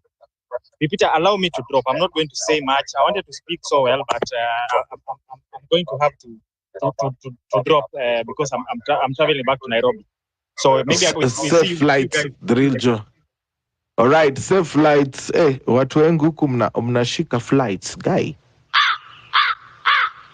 Okay. Sawa basi, wacha nipigie Maina wa Ndudhi anipeleke hapa mbele Mayan Mall nitafute hata chips. Thank you so much for that submission. Nixon, how are you doing? Yeah, thank you, Pipita, for the opportunity. Niko poa. Just nitakuwa na a few things nitaweza kuchangia kidogo about who is your leader. Hiyo ndo nafikiri ndio topic ya leo. So I think for far too long tumekuwa hatuna leaders actually in Kenya, hatuna leaders kabisa, because if somebody like Ruto tukiangalia from the way he's coming, everybody knows amekuwa cropped up with Moi. And you know Moi now leadership yake hiyo 24 years and how things went. And history ndio hiyo imeenda. 2010 the same Ruto was against the new constitution. But chances zika play on ndio huyo ameingia. is now our president. Sasa from such kind of a trend, hakuna vile tunaweza expect ati kutakuwa na anything good yenye inaweza endesha hii country towards prosperity. One thing I'm noticing is bado tuko na kazi mingi sana. As we are coming up with these forums tunasaidiana kubadilishana mawazo. It's a very good forum actually, because huko nyuma tujakuwa na forums kama hizi zenye watu wanaongea freely, watu wana exchange ideas. At least now we are coming now to realization of how we need this country to run. It's very sad to see how the current leadership inataka kuendesha vitu ile style ya Moi. Wacha hata hiyo yenye ilikuwa ya kina Kibaki na Uhuru Kenyatta, although pia Uhuru Kenyatta leo exhibit the same thing, lakini sasa hii ya Ruto at this age, this is very shameful. Hata in fact inafanya tuna feel ni kama hatuna country, inaleta aibu sana. Hii place kama hii penye mimi niko size is actually I'm in South Korea, and some of these things we watch and even other people watch with us. There are people from other countries are keenly watching what is happening in Kenya. For example, our neighbors, we have a lot of our friends who are also watching the same things. Picha ya Kenya sometimes huwa inakuja na aibu sana. At times unasikia aibu sana, unataka kutembea huko nje, mtu akuassociate ati wewe unatoka Kenya. Unasikia uko down sana. So this one calls upon us actually to stand our ground and tuweze kusema imetosha hiyo style ya kitambo. So moving forward, I think we have to sit down and start strategizing. Tunataka leadership aina gani yenye inaweza kuwa different from what has been presented to us with the current leadership. What leadership do we want? Ni sisi wenyewe tutafute vile tunaweza kustrategize. Hiyo ni kitu ya kwanza. Kitu ya pili, ile business, the way the country runs, the way this country is running, we will need actually to change a lot. There's a lot that needs to be changed. Right now, tunashukuru, at least even mitandao may extend even up to the villages. Hatuwezi assume that hizi vitu is going on in vain. I'm very sure kuna watu wametegesha hata from other areas deep inside the country, and they're watching. People are watching these things, they're seeing it on their mobile phones, and they're following. So at least in terms of trying to educate people, for now, we should be grateful tuko na avenue mzuri ya kuweza kufundishana, so that going forward tuanze kuwa na another different way of electing leaders. We should borrow a leaf from our country, from our neighboring country. Tanzania, these people sometimes, ukiangalia vile wao wanapanga politics zao na the way the leadership there is running that country. That's the near country that we should actually emulate. I look at a lot of things Tanzania is doing right now. Right now ukiangalia, right now ukiland even at their airport, ukifika tu pale angalia vile wametengeneza hiyo airport yao. Ukiangalia kwetu tunaona inaleta show ingine tofauti sana. Look at the SGR they have. Look at the costing, plan yao vile imetengenezwa. Even hata saizi ukiangalia progress vile wamefanya, hiyo kitu inaonyesha Tanzania wako miguu mingi sana mbele ya Kenya. How can they spend less money kutengeneza rail yao ambayo saizi imekuwa long enough, saizi imeanza kufunction na ni ya moto, and they have very nice trains zenye wameimport from here Korea. Na ukiangalia terms zenye wametumia very nice terms. Kenya kuna shida gani hatuwezi change how we do things? If you can't change how we do things, it's very difficult. Countries kama hizi Asian tigers, they had to sit down and decide from the leadership per se. Here in Korea, utashangaa sana. President hapa huwa ana serve 5 years. Wana elect mtu mwingine mpya. And imekuwa hivyo all along. Na nchi yenyewe imedevelop. Na sometimes watu wakiangalia vile wana run politics zao, hata huwezi kujua kuna politics zina run. Hakuna mtu anashughulika na hizo, ati sijui nani atakuwa president, watu wanashindana hapa, sijui unatoka tribe gani, hizo vitu hakuna huko. Ile kitu yenye iko pertinent ni is this thing that I'm bringing to my people something yenye inaweza kuleta prosperity for every one of us to enjoy. Hata huyu mtu pengine amekaa kule Mandera, unaweza kaa huko Mandera na unaenjoy huko Kenya. Sio ati ukae huko Mandera ukisema mimi niko Mandera, wengine wako Kenya. Unajua kuna places zingine Kenya hii huwa watu wanasema Kenya iko huko chini huko kwingine si Kenya, because ukiangalia the way these people have been cut off, nobody even is thinking about them. Hakuna siku ile hata mtu ataweza kufikiria there's a road all the way from Isiolo that can be tarmacked to Mandera and we open that area, or we tarmac from maybe Garissa all the way to that eastern inaitwaje, northeastern province imenyamaziwa hivyo, and it's part of Kenya. Na si ati vile imekaa hivyo kwa sababu is dry, it means that hiyo place iko unproductive, ama hiyo place that sasa ni useless place, we cannot think about it. Tumekuwa na plans, tumetengeneza plans kama LAPSSET, tukasema by hiyo is part of the 2030 vision 2030. Sasa hii vision 2030 imebakisha miaka mingapi? 6 years. 6 years nothing's been discussed about that project. That means kuanzia sasa mpaka 2030 we cannot realize that dream. Na hiyo ndio dream ingekuwa imepangika vizuri, then saizi unaona vijana wanamaliza shule, wanakimbia huko nje, hawana jobs. Hizo ndio places jobs zinapatikana. Unasikia mtu anasema sasa Minister of Agriculture tumetengeneza tumefanya subsidized fertilizer 2500.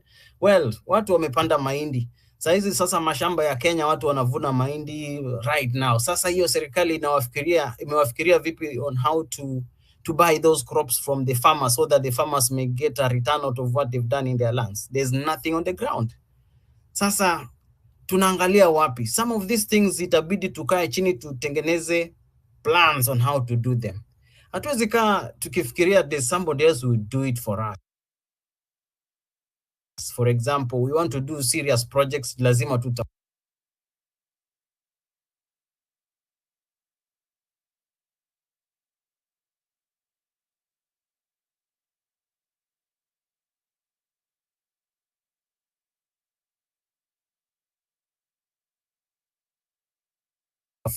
Chinese to come and do projects. Unapata deal. Sasa hiyo ndio inakuwa the best way of making somebody rich in Kenya. No, itafika mahali tuanze kufanya hizi projects sisi wenyewe, na ni sisi wenyewe tutafute formula ya kufanya hii kazi sisi wenyewe, so that hizi jobs ziwe ni zetu. Tunaweza kuwa na hawa Chinese whatever from outside, watakuwa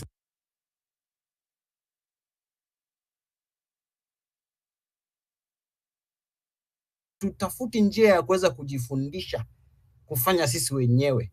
We should learn how to do these things ourselves. Tufungue nchi yetu sisi wenyewe, to manage system zote kuanzia chini mpaka juu. So what am I saying? I think leadership yenye imekuwa kuanzia kitambo, hiyo kitu lazima itoke. Itabidi wakati tunakaa hivi chini tuanze kutafuta hata kama ni proposals za kukaa chini na kutengeneza njia yetu sisi wenyewe kama wa Kenya. What kind of ways we should run this country? How can we audit ourselves? How can we make sure tuko na value for money for some projects that are going on, so that our neighbors, kama vile nimesema Tanzania, wasije wakatupita wakatuacha. By the way, hiyo ya Tanzania nimeiona from afar. If these guys are able to reach that line into Burundi and Rwanda and Congo, then Kenya tusahau hiyo route yenye tuko nayo inaitwa Northern Corridor. Tusahau kabisa, watakuwa wametushinda. There's no way tutaweza kushindana nao in terms of kuweza take a lead in having avenues for the other countries to use our avenue and make us get something out of that corridor. Yeah, issues kama pipeline, these are things that we should think of expanding. Yeah, Uganda saizi wanatengeneza ka pipeline tena katapitia Tanzania. Kenya tuko wapi? Tunapita na opportunities. So mimi nafikiri ni high time tuanze kufikiria the way watu wanasema sasa we want to do away with Ruto. Isikuwe tu do away with Ruto. Are we doing away with Ruto without having a plan on how we are going to run it ourselves in a different way? We have a long way to go. We need to start thinking. Huyu Ruto tukisucceed, by the way, maybe kumwambia sasa wewe umefika hapa, tumewatengenezea, lakini sorry, hii njia tunataka tutengeze hivi. Tutaweza kufika kwa hiyo stage na tuichukue vizuri, ama itabidi Ruto ametoka na tupate tena another tyrant akuja achukue hiyo position na tupeleke another stupid direction? So those are questions zenye inabidi tuanze kujiuliza. Otherwise, thank you for this platform. I think mimi nita rest my case at that point. Asante sana Nixon for that submission. Ladies and gentlemen, this is Home Run with PP. As I was about to bring in Dejo ameanguka, wacha nimweke kiboko huyu. Acha mchezo hapa hivi aongei. Shout out to you Little Finger, can see Joshua anakuona pale hivi, Willy. Nani mwingine namuona pale ndani, Moses Stanley, Kenyan Batuta. Thank you so much for tuning in kwenye Home Run PP. Of course, kwa wale wenye wanaingia pale hivi kwenye tipja, naona hizo 100 mnarusha pale ndani. Asanteni sana kwa hiyo support. Na kama unapenda kazi yenye unafanya pale hivi juu kuna tipja line 0721948229. Namuona Magi, how are you doing Magi? I'm well. How are you? Thank you, Papita. Welcome.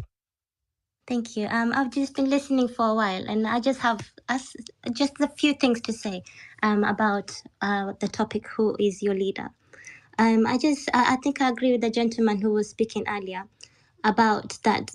If the leadership that you want next, to be honest, it can't come from the leadership that we've had in the last decades. You know, I feel what we've had in the past is what has brought us these situations now, and I feel like the apple is rotten from the top and from Ruto. So like everybody who follows Ruto has to go for us to have a better life and for us to have a better future, I think, for Kenya.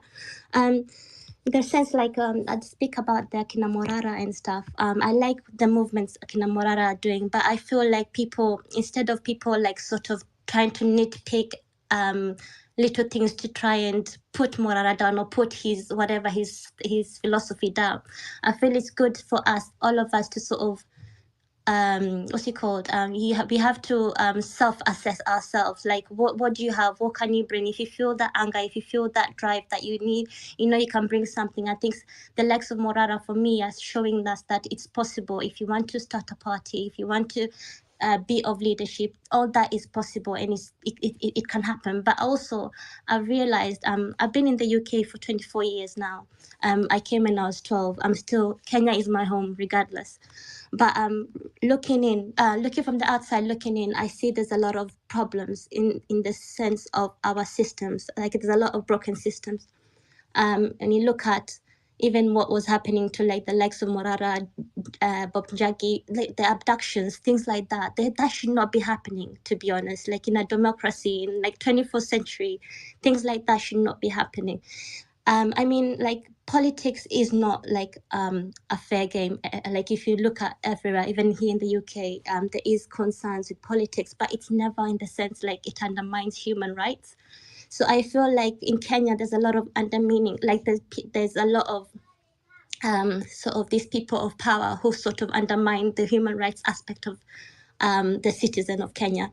And I feel until that, like those systems, until they're sort of audited, until they're looked at, until they're sort of a total revamp of all this system is done, then all this is going to happen. Even with the next leader and the next leader, all these issues are going to start. They're still going to happen, because we need to we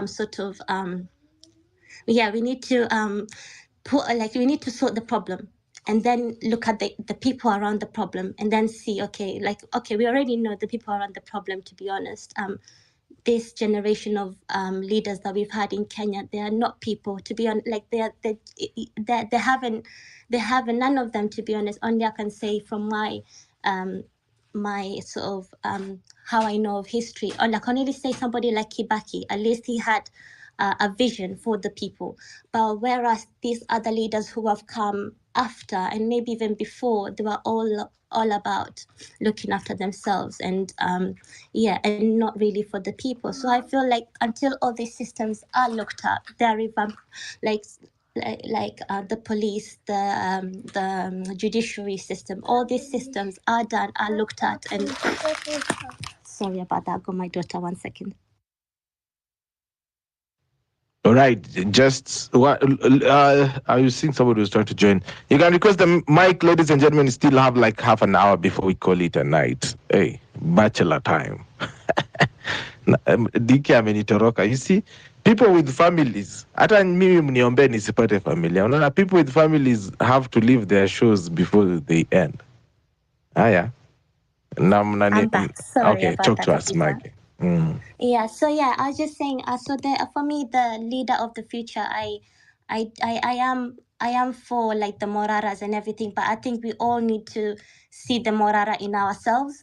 I think all of us have something that you want to bring. I think all of us here who are interested in listening to spaces like this, you're here because you have a yearning of wanting to better the country, our country, Kenya. So I feel whatever field that you're in and you feel like you can do something, if it's an MCA of whatever, or if you want to stand for health, if you want to stand for police, I feel everybody should stand up for what they believe in and stop sort of putting all our eggs in a basket on one leader to lead this. I know it's good to have that leader too, but I feel like there's so many people are so compromised, and that goes back to my point about the system and sort of cutting the breaking the chain from the top. Like, we have to get rid of all those systems that have taken us nowhere, and get rid of all that corruption, and sort of start afresh, and then have these leaders of accountability coming out. And I'm sure they'll come out when the systems are right for them to come out. So I don't want to go on too far, but I just feel like we need to stop sort of putting so much trust on one person or saying this, because we don't know, and people do change, and people do get compromised. But I feel it's better first for us to work on the systems and make sure the systems are right, and then get rid of this system that we know is there and is not doing anything for us, and then we can start seeing the leaders come up themselves. And honestly, with integrity, somebody's integrity, and they have the right intention for the country and the nation and the people in it, we will definitely see it and we'll support it. So thank you for the time, Kapita, and everyone. Good evening. All right. Thank you so much, Maggie, for also sharing into your thoughts of this.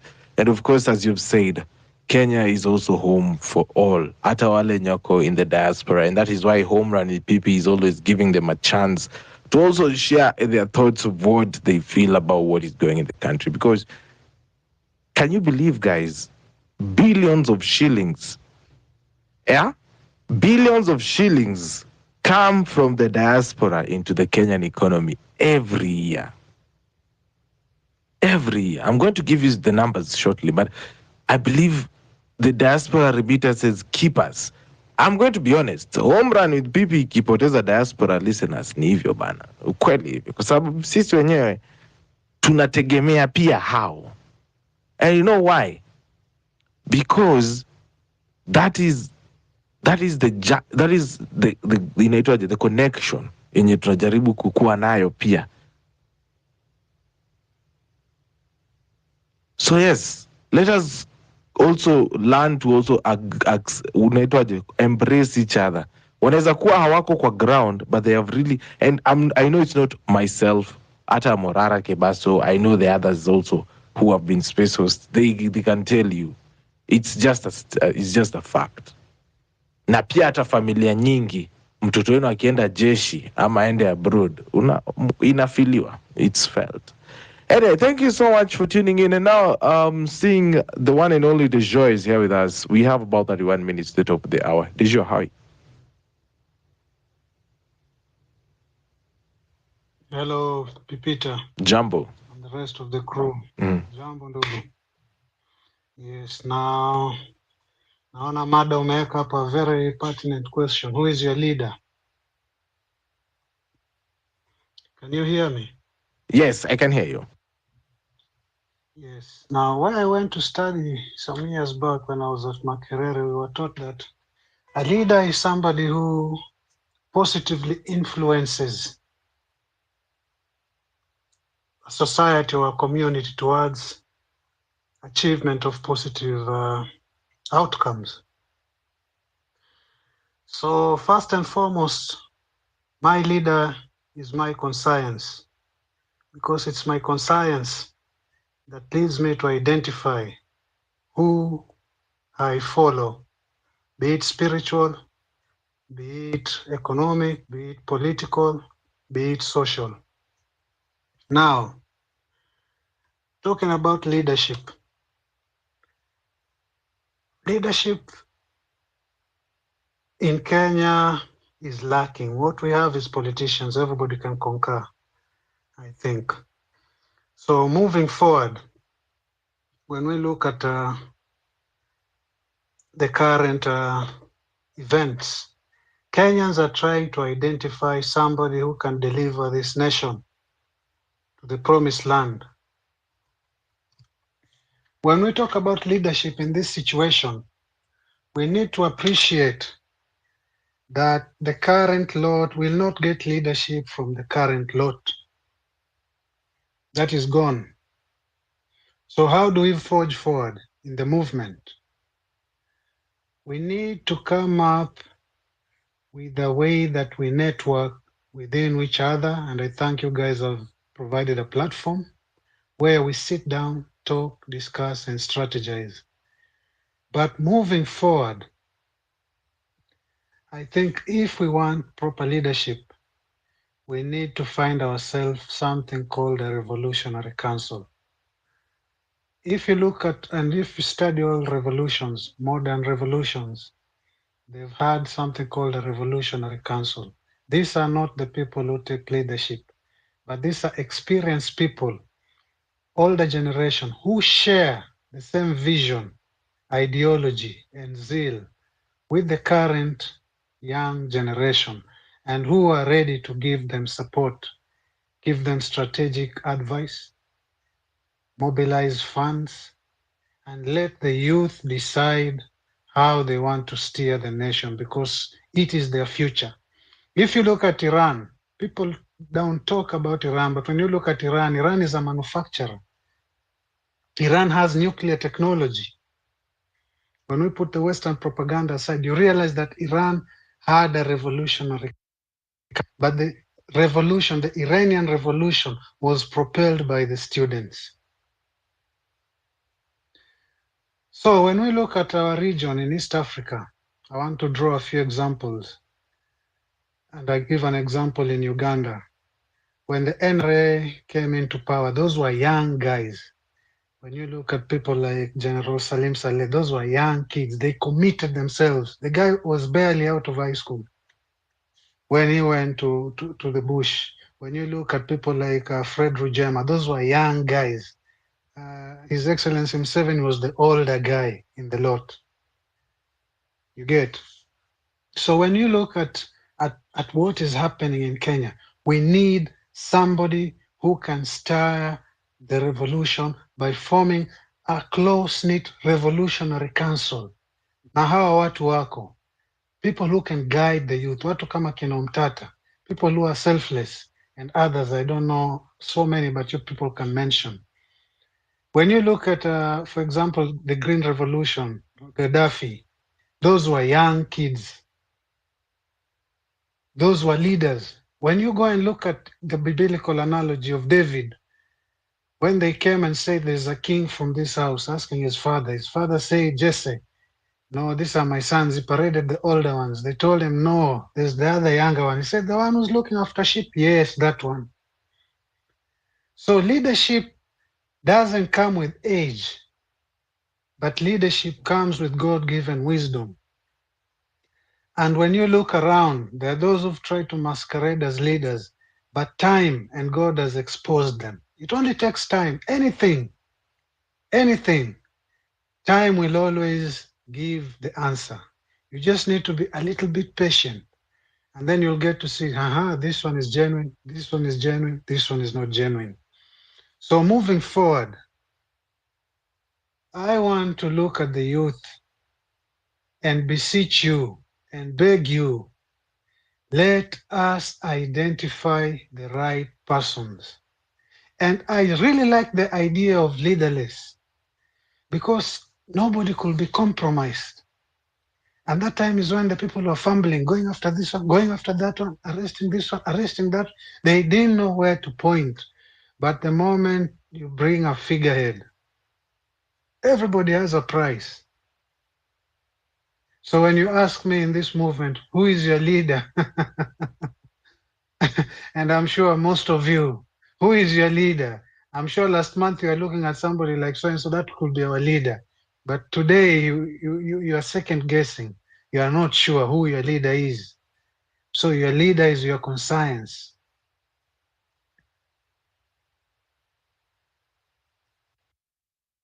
Leader is your conscience.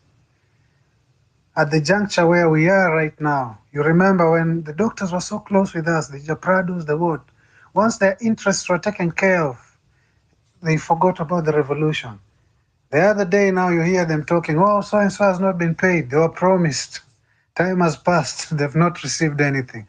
Now they want to come back and air their grievances. Of course, they need the people's support. So when we look at our movement, there's a thing I want us to analyze and appreciate. A revolution has stages. There is the stage where there are grievances and there is a spark, like what happened in Tunisia when the vendor set himself on fire because of harassment. That sparks it up, but the underlying issues which are now sparked. After spark, now the revolution gains momentum, like it happened in 26th, was it 26th? The great day, the memorable day. So when it happened, that cold morning when the youths marched towards the parliament, now the revolution has gained a life of its own. Then it reaches a time now, the revolutionaries, another stage, amongst themselves, they'll start conflicting because there will be moderates, there will be reactionaries, and there will be radicals. Now that's a very risky stage because it is what makes or breaks the revolution. And that is where we are. So we are finding people dancing from our camp, others are moving towards the oppressor, others seen taking photo moments with the oppressors, others claiming, oh, so-and-so is a mole. So you can see that moderates, radicals, reactionaries, you understand? Because now, Yeah. propaganda. Sorry, you want me to land? In a minute. In a minute, yeah. So when you get to that stage, it's a very critical stage, is where now the revolutionaries need to manage the revolution. And that's what the importance of having a revolutionary council. When you look at, when you study ideologies like communism, they have rules because it is about we, collectivism against individualism. So when an individual comes up and starts running his own agenda, and the rest of the commune doesn't accept there is an issue, they whip him back and remind him that it is the collective we, not the individual you. The moment this thing starts getting individualized, everybody pulling this side, that side, the revolution is watered down. So again, who is your leader? Ask your conscience. Thank you. All right. Thank you so much for that. I'll definitely ask my conscience on that, who my leader is. Ladies and gentlemen, thank you so much for tuning in from to Home Run PP. It's always a pleasure to have you. Of course, today I want us to end it at 9 p.m. Nataka nikimbie kwenda mahali. Leo sitaki kupika ukweli hivi. Sina nguvu. Yeah. Bachelor to bachelor, cooking will make you marry. Yeah. But no, hata ukioa siku hizi bado tu, it's not like you're all working, so it does not even help. Bachelor to bachelor is very lonely. But anyway, let us get to read the comment section of today's spaces.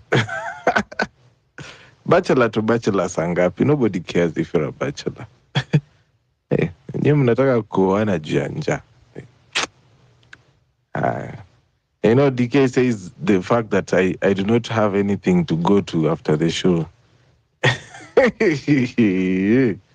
Now you guys have very active trolls, by the way. Anyway, earlier on somebody says that tunakuja kuongea kisungu mingi hapa kwa space. Today has been a very wild one.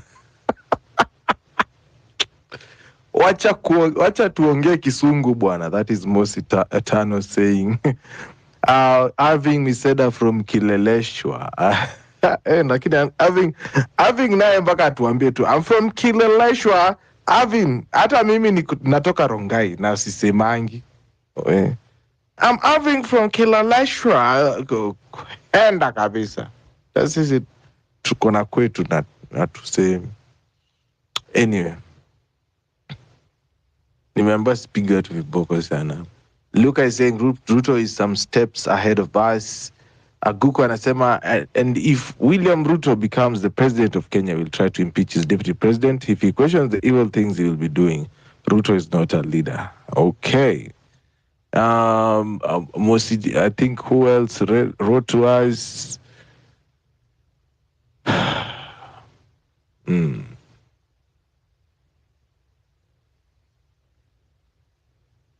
I've also seen it's here. Bill is not a political genius. We've seen this throughout his year. Buying opponents and killing dissent doesn't require any smart.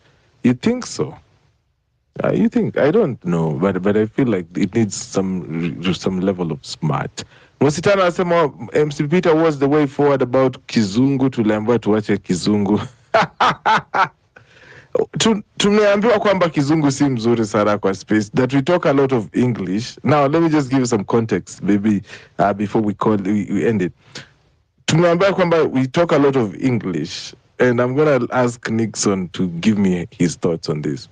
Tumeambiwa hapa hivi na one of our listeners that we talk a lot of heavy English without an aim, without an end. We need to go out there and do the right thing and hit the streets. But I think people need to also to speak, to vent or something, Ama.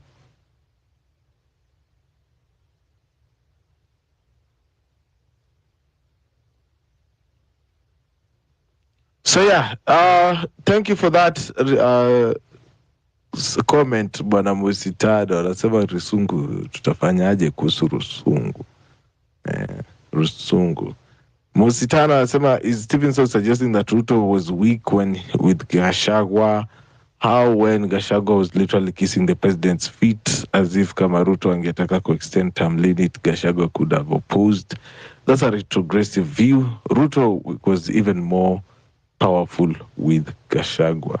Do you think so? He also has Raila now, and they're pulling to 90 over 360. Ellis Hill, let me try requesting the mic again. Ni kama leo nakupandisha kwenda co-hosts. I saw Ellis Hills want to talk to us. Asanteni sana kwa kutusupport. Yesterday I did a 14-hour shift on Saturday. On Monday tulikuwa hapa kutoka 4 p.m. mpaka midnight. That is about 8 hours. So leo nilikuwa nataka tu nifanye the normal 5 for once. But yes, I would like to hear maybe a final submission from Ellis, because I saw he had tried to request the microphone. And of course, if the speakers have something to say before we call it a night, you can raise your hand so that I can give you the mic. So yes, Ellis, if you can hear me, I've sent you the mic. You can request it again and refresh and talk to us. Yeah. Hey, nawaeleza. Nani? Sema bibi. Mpoa sana. Ni aje bana. Anyway, pole. Nakusikizanga tu, unajua kuna hiyo time difference kidogo. So when you guys are lapping up your day, we are actually getting started for the day. So kuna kitu, I think one of the, I'm sorry, I'm very bad with names. One of the speakers alisema leo ana match donations, ndio? Ama nilisikia vibaya? Yes, alisema ana match donations. Na sasa watu wametoa ngapi bana? Nikikwambia unazalia bwana 1,000 bana. Ai bana. Ndio bana hata nimeshinda kusema. Tukienda kwa hizi spaces zote, unajua hii Twitter, wasio tuko Twitter, tuko kwa X sasa. Tukienda kwa X, we don't even own Twitter. And this is one thing, PP, I tell people, and especially kama listeners wale wako hapa na hapa speakers wale wameongea hapa, we should be so grateful as Kenyans to go at such a media venye tunaweza ongea from different parts of the world, and we're different groups with different ideologies, or we exchange ideas. Because nini? Pipi ni kuambia ukweli, na muliona jana,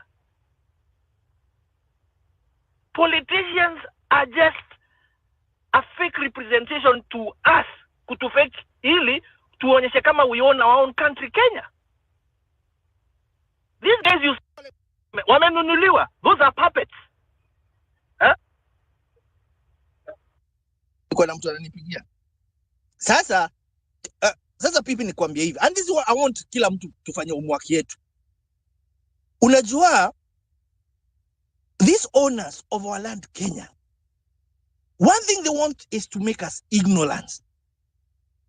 Very uninformed people. And I'm sorry to talk in a kind of a vulgar language. Lakini nitaona. Uliona huu governor wa Mombasa venye alituma vijana kwenda kudhurumu abroga because aliongea zake. Hiyo kitendo alifanyiwa, sitaki kutaja because I mean some things are very sensitive and it was a very bad act, lakini mlijua alidhurumiwa. These owners of this country, that's exactly what they are doing to us as Kenyans. Tuzania because you tuliona kijana akifanywa hivyo, sisi hatufanywi hivyo. Because saizi ukienda kwa hospitali saizi mnapata madawa. I mean even Kenyans can afford these private clinics. Ukienda kujenga nyumba, ushakujiuliza hiyo mabati unanunua imejengwa na Mkenya? Hiyo cement, let me ask you people. Let's even not to go far. Hii saizi. Nani anajua jamaa anaitwa na Lavanda Laval? Who knows that? Nani anajua? Huyo ni nani? Laval. Unamjua? Unaona? Hata una Google. Huyu jamaa Laval ni Muhindi. Pipi saizi hiyo cement ulitumia kujenga hiyo nyumba. Hiyo mabati umefunikwa nayo. Hiyo chuma umeka kwa grill ni yeye alifanya. Most likely yuko Kenya, yuko Congo, yuko Zaire. Unaona? Sasa hawa jamaa mjanga kama huyo analipa 900 million. Fanya research yako. 900 million for the power anatumianga kwa mafactory zake. Huyo jamaa they spend billions and billions of Kenyan shilling robbing our parliamentary. Unaona? Mnauza Ruto anatoa pesa wapi? Na hizi wanaiba hizi za donations, hizi za loans. Huyo jamaa anaongeanga street hawa say na akina Ruto. So ukisikia mtu kama Mudavadi anasema kwa 5 billion, how much do you think this guy is worth? Nani is your true sweat? Sasa wakati tuko hapa, even the media companies, hizi helicopter unaona machopa wana fly nazo, kwani hizi za nani? I'm just giving you one guy. These are the true owners of our country. Ndio sababu hivi media groups, some of them sio yeye lakini they own even what we listen to. My point I'm coming to, mtu kama hii space tumefungulia ya X na mtu kama Peter. Akifungua hii space anaambia bwana ni support. Hata mmoja wetu anajitolea anasema mazee hata double. Tukisema kumaanisha tukitoa lao 20,000, huyo jamaa ata 20,000. Target yetu ilikuwa 50k. Ili tuweze kuwa na space kama hii, Peter amefungua, tunakuja tuna exchange information. At least we become a better people of today than tomorrow. Ili at least our children have a chance. Because as we know, these politicians wote wako hapo, wote. Ndio sababu that's why they keep us in this being so dumb. Unakuta jamaa kabila yangu. Kashagwa was supposed to be impeached kitambo. But Kashagwa is no better than anybody else. Ruto should have gone the same place. Because ama jamaa unasikia they own my properties in Mombasa, in my beach nini, wana own this lakini that's a iceberg. That's nothing to the true comparison. Nimekwambia one of the owners of Kenya. Nao ni Kenya peke yake, yuko Uganda, ako Congo. Huyo ni jamaa saizi mapolisi akienda ambia mapolitician I want ABCD done, nataka a certain piece of land, I want interest rate ya Kenya if I know ABCD, and they do. They go there and beg nanis. Now, of course, now including people the IMF. I'm just giving you one of the guys. So ukienda kama these big media groups, and wameka Kenya in this perpetual thinking because wametuambia how we think, what we dress, what we eat.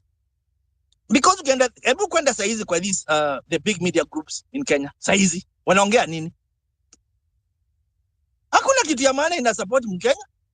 Sasa lakini watoto wetu, my brothers wetu wakienda university, nani sana analipia school fees. Saizi now even I've got of course, just like any other Kenyans, to groups kusaidia ku contribute for these medical bills na sana sana watoto wanaenda shule. So ni up to us, kila mtu amke in such that kuelewa it is especially hawa kuna speaker moja aliongea bisana, our representative, they are not our leaders. True leadership come from your own self, because unajua hakuna mtu wezani jindanganya, because you know yourself kabisa, wezi danganya shetani ama Mungu, unajijua, and you have the tools how to improve yourself as an individual. Alafu tukikutana na pipi ameleta space kama hii, anasema mazebu tuongee status hii country yetu. Do you think it's normal ukakuta 201 MPs voting for a cause of one man? Of course tunajua nani who was behind the impeachment ya ni vita zao of the political class. This political class ndio ameuza the masses of us Kenyans. Kwa ukiangalia kama hizi companies za Naval, how many Kenyans wako huko? Ni Wahindi, the top management. Resources zetu za Kenya zina from between Kenya, UK na America. Zote zinatolewa Congo, zingine zinatolewa Uganda. But this guy, Naval, and concrete groups, akona mingi, company ni mingi. These are the true owners of Kenya. Through our politicians. So ndio nasema hivi, the solution ni nini? Solution ni kama hakuna mambo ya genz ni kundanganya bana. Solution ni gen zote. Gen zote, sisi zote, gen wa Kenya. Every Kenyan citizen is feeling the pinch of what is going on to our country. Because our country has been long sold kitambo. It's going to be a long fight. By replacing kutoka MCA, moja anatolewa, mwingine anatolewa. Ukwa ni impeachment wameanza saizi 2 years ndio that constitution imeallow, even though these guys don't play by the laws of the book or constitution. Tunaanza hapo kwa impeach. Kwenda kwa MP yako alivoti nini kwa finance bill? Because finance bill unajua nini? Ilidraft to America. We know that. Hii loan ya JP Morgan ya $2 billion wamelipa the other day, $2 billion. Na tunajua hii pesa hii inaitwa nini? Hii Eurobond. So wamelipa this June. Na tunajua kila hiyo pesa nusu hata haikufika Kenya. Haikufika Kenya. Na ile fika Kenya hakuna project moja it was tagged to. Unaona? So ndio nasema hivi. These owners of this land, ndio sababu unaona education system yetu iko hivyo. Wanataka kutuweka that ignorant perpetual, kudhania sisi hao politicians, our leaders, our saviors. They are not. They are just wafanyikazi. Ukitaka kujua hivi, when they get out of power, what do they become of themselves? Even with their family, with enormous wealth. Look at, and I'm not getting into people's businesses. Mtu kama President Moi, ameread Kenya for how long? Aliwaka for 24 years. Ile at least family naweza sema wamejaribu kidogo, ni akina Kenyatta at least wako na Brookside, wako na makampuni tunana ina employ. Kama Naval, this so-called Naval, this guy employs over 10,000 people. But this should be a Kenyan. Whereby Mkenya anaongea na Mkenya mwingine, wanaanza hizi makampuni, Wakenya wananunua stocks in these companies, value addition, hizo stocks zina grow, maisha ya Wakenya inakuwa sawa, sio ya Wahindi. Sio nadhani sasa sisi tunapatiwa sasa kama sasa hiyo mabati umenunua. You know, ukiwa na kitu vingine as stocks in that company, as it grows, you grow with it. That's what true nationalistic people wanafanya. Wana make sure who owns what. We will never be the same. There will be this Naval. There will be people at different levels. But until we are Kenyan, to remain Kenyan, kujipenda, to hold each other to account, kama venye Gachagua aliholdiwa to account, let's hold them to account basi. Isiwe kama ODM, they are so talking so much against the serikali ya Ruto nini. All of a sudden now they are dining with him. As I said earlier, mapema, mtukala ila saizi is a flower girl, we are Ruto. Now, ukiangalia mtuka, I'm not talking bad about him. I respect him, mtukama, but because he's elder than me. Kama ODM, uliona bombers of Kenya. These young men, wamekuja hapo kujiongea and women. And you could see Kenyan pouring themselves out. Lakini the MP, huyu DJ Kajwang, na huyu Beatrice Asija Long, whatever, they are MPs of Nairobi. They are sponsored goons. Kuja kuchapa mtu yoyote ataongea anything bad about your meeting yao supporting Ruto. Of course Gachagua shouldn't go, but so as Ruto has to go. But you see the same people, some like MP wangu, because he's a Luo guy, and he's bringing his goons to beat him to kama Mulala. Ama kuyu kijana alikuwa naongea hapa. There's a kijana waliongea. It's there kwa mtandao. Na even after that alikuja kasema, hii meeting kulikuwa na goons hapo sponsored by their own MPs. So, hata vita isiwe sana hata pale juu sana kina Ruto. Hawa tuko nao ma MP hawa. MCA wao nao walivote yaji. Start from there. Then ukua njeni zetu. Every Kenyan who is appropriate to replace. Akifanya the same bullshit, anakuwa kicked out, anakuwa impeached, mpaka at least we can make Kenya better for us. Lakini anyway, nimeongea sana, lakini mimi nasema hivi. Kusema ukweli, ukiangalia hii media zote, hakuna mtu amepatia opportunity kama mimi nimeongea na wengine wangu mmeongea mbele yangu. Mtu amejitokezea hapa kusupport people. Let's do the right thing. Tusingoje, tusione give this privilege to mtu kama Naval, anaenda anapatia Ruto billions of Kenya shilling, anakuja anapatia kila MP 5 million for their own cause. Lakini sisi wenyewe hata kupatia Peter 500 shillings, 1000 shillings, 200 shillings to promote a cause at us. Saizi I've learned a lot from this group. Ningesomea hii mambo wapi? To support Peter na mimi, si ati najiringa anything, niweke 5,000 hapo, zimachiwe ziwe 10 na mwingine yake tufikishe yoka 50. Tuendelee Pipi. Good day.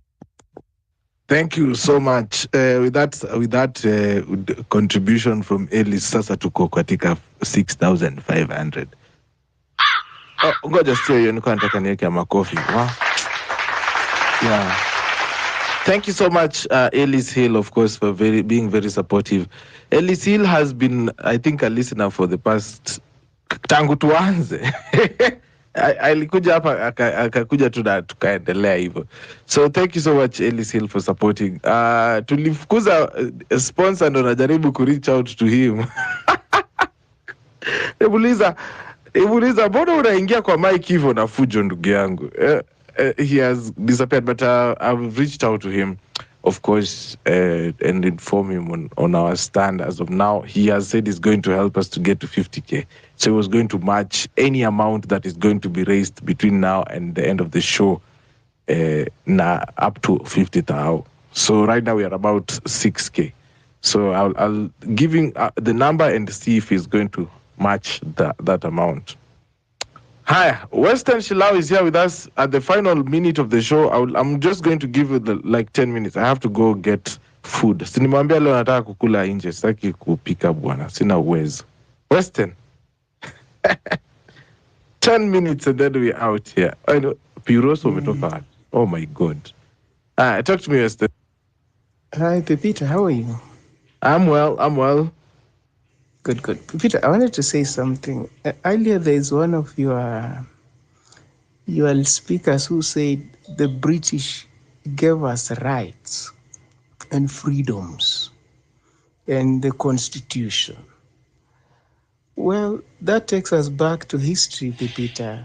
The British, the foremost imperial kind of society. I mean, does the speaker know something called the British Empire? Imperialism and rights. Imperialism and freedoms. They don't go together. So that's history. We must learn history. The other thing is Kizungu Mingi. It's a word that we use in Kenya to disparage thinking, if you don't know. Kizungu Mingi is to use to disparage theory, if you don't know. And theory is what people use to appreciate the root cause of their problems. Ideas. That's what it is. If you go to Burkina Faso, let's not go to the West. Let's go to Burkina Faso. an African country. There's something called Sankaraism, the thinking of Thomas Sankara, you know, how he conceptualized Faso, economically, politically, culturally, you know, psychologically, in relationship to the center, former French colonial power and such imperial forces. And it was within that framework that he attempted to reorganize near the Burkinabe society. So, talking the way we do here is not actually a waste of time, because autocrats don't like being talked back to. That's why autocrats criminalize freedom of speech. That's why autocrats arrest newspapers that are critical of their excesses. That's why autocrats break down meetings and rallies. Why? Because they fear the spoken word.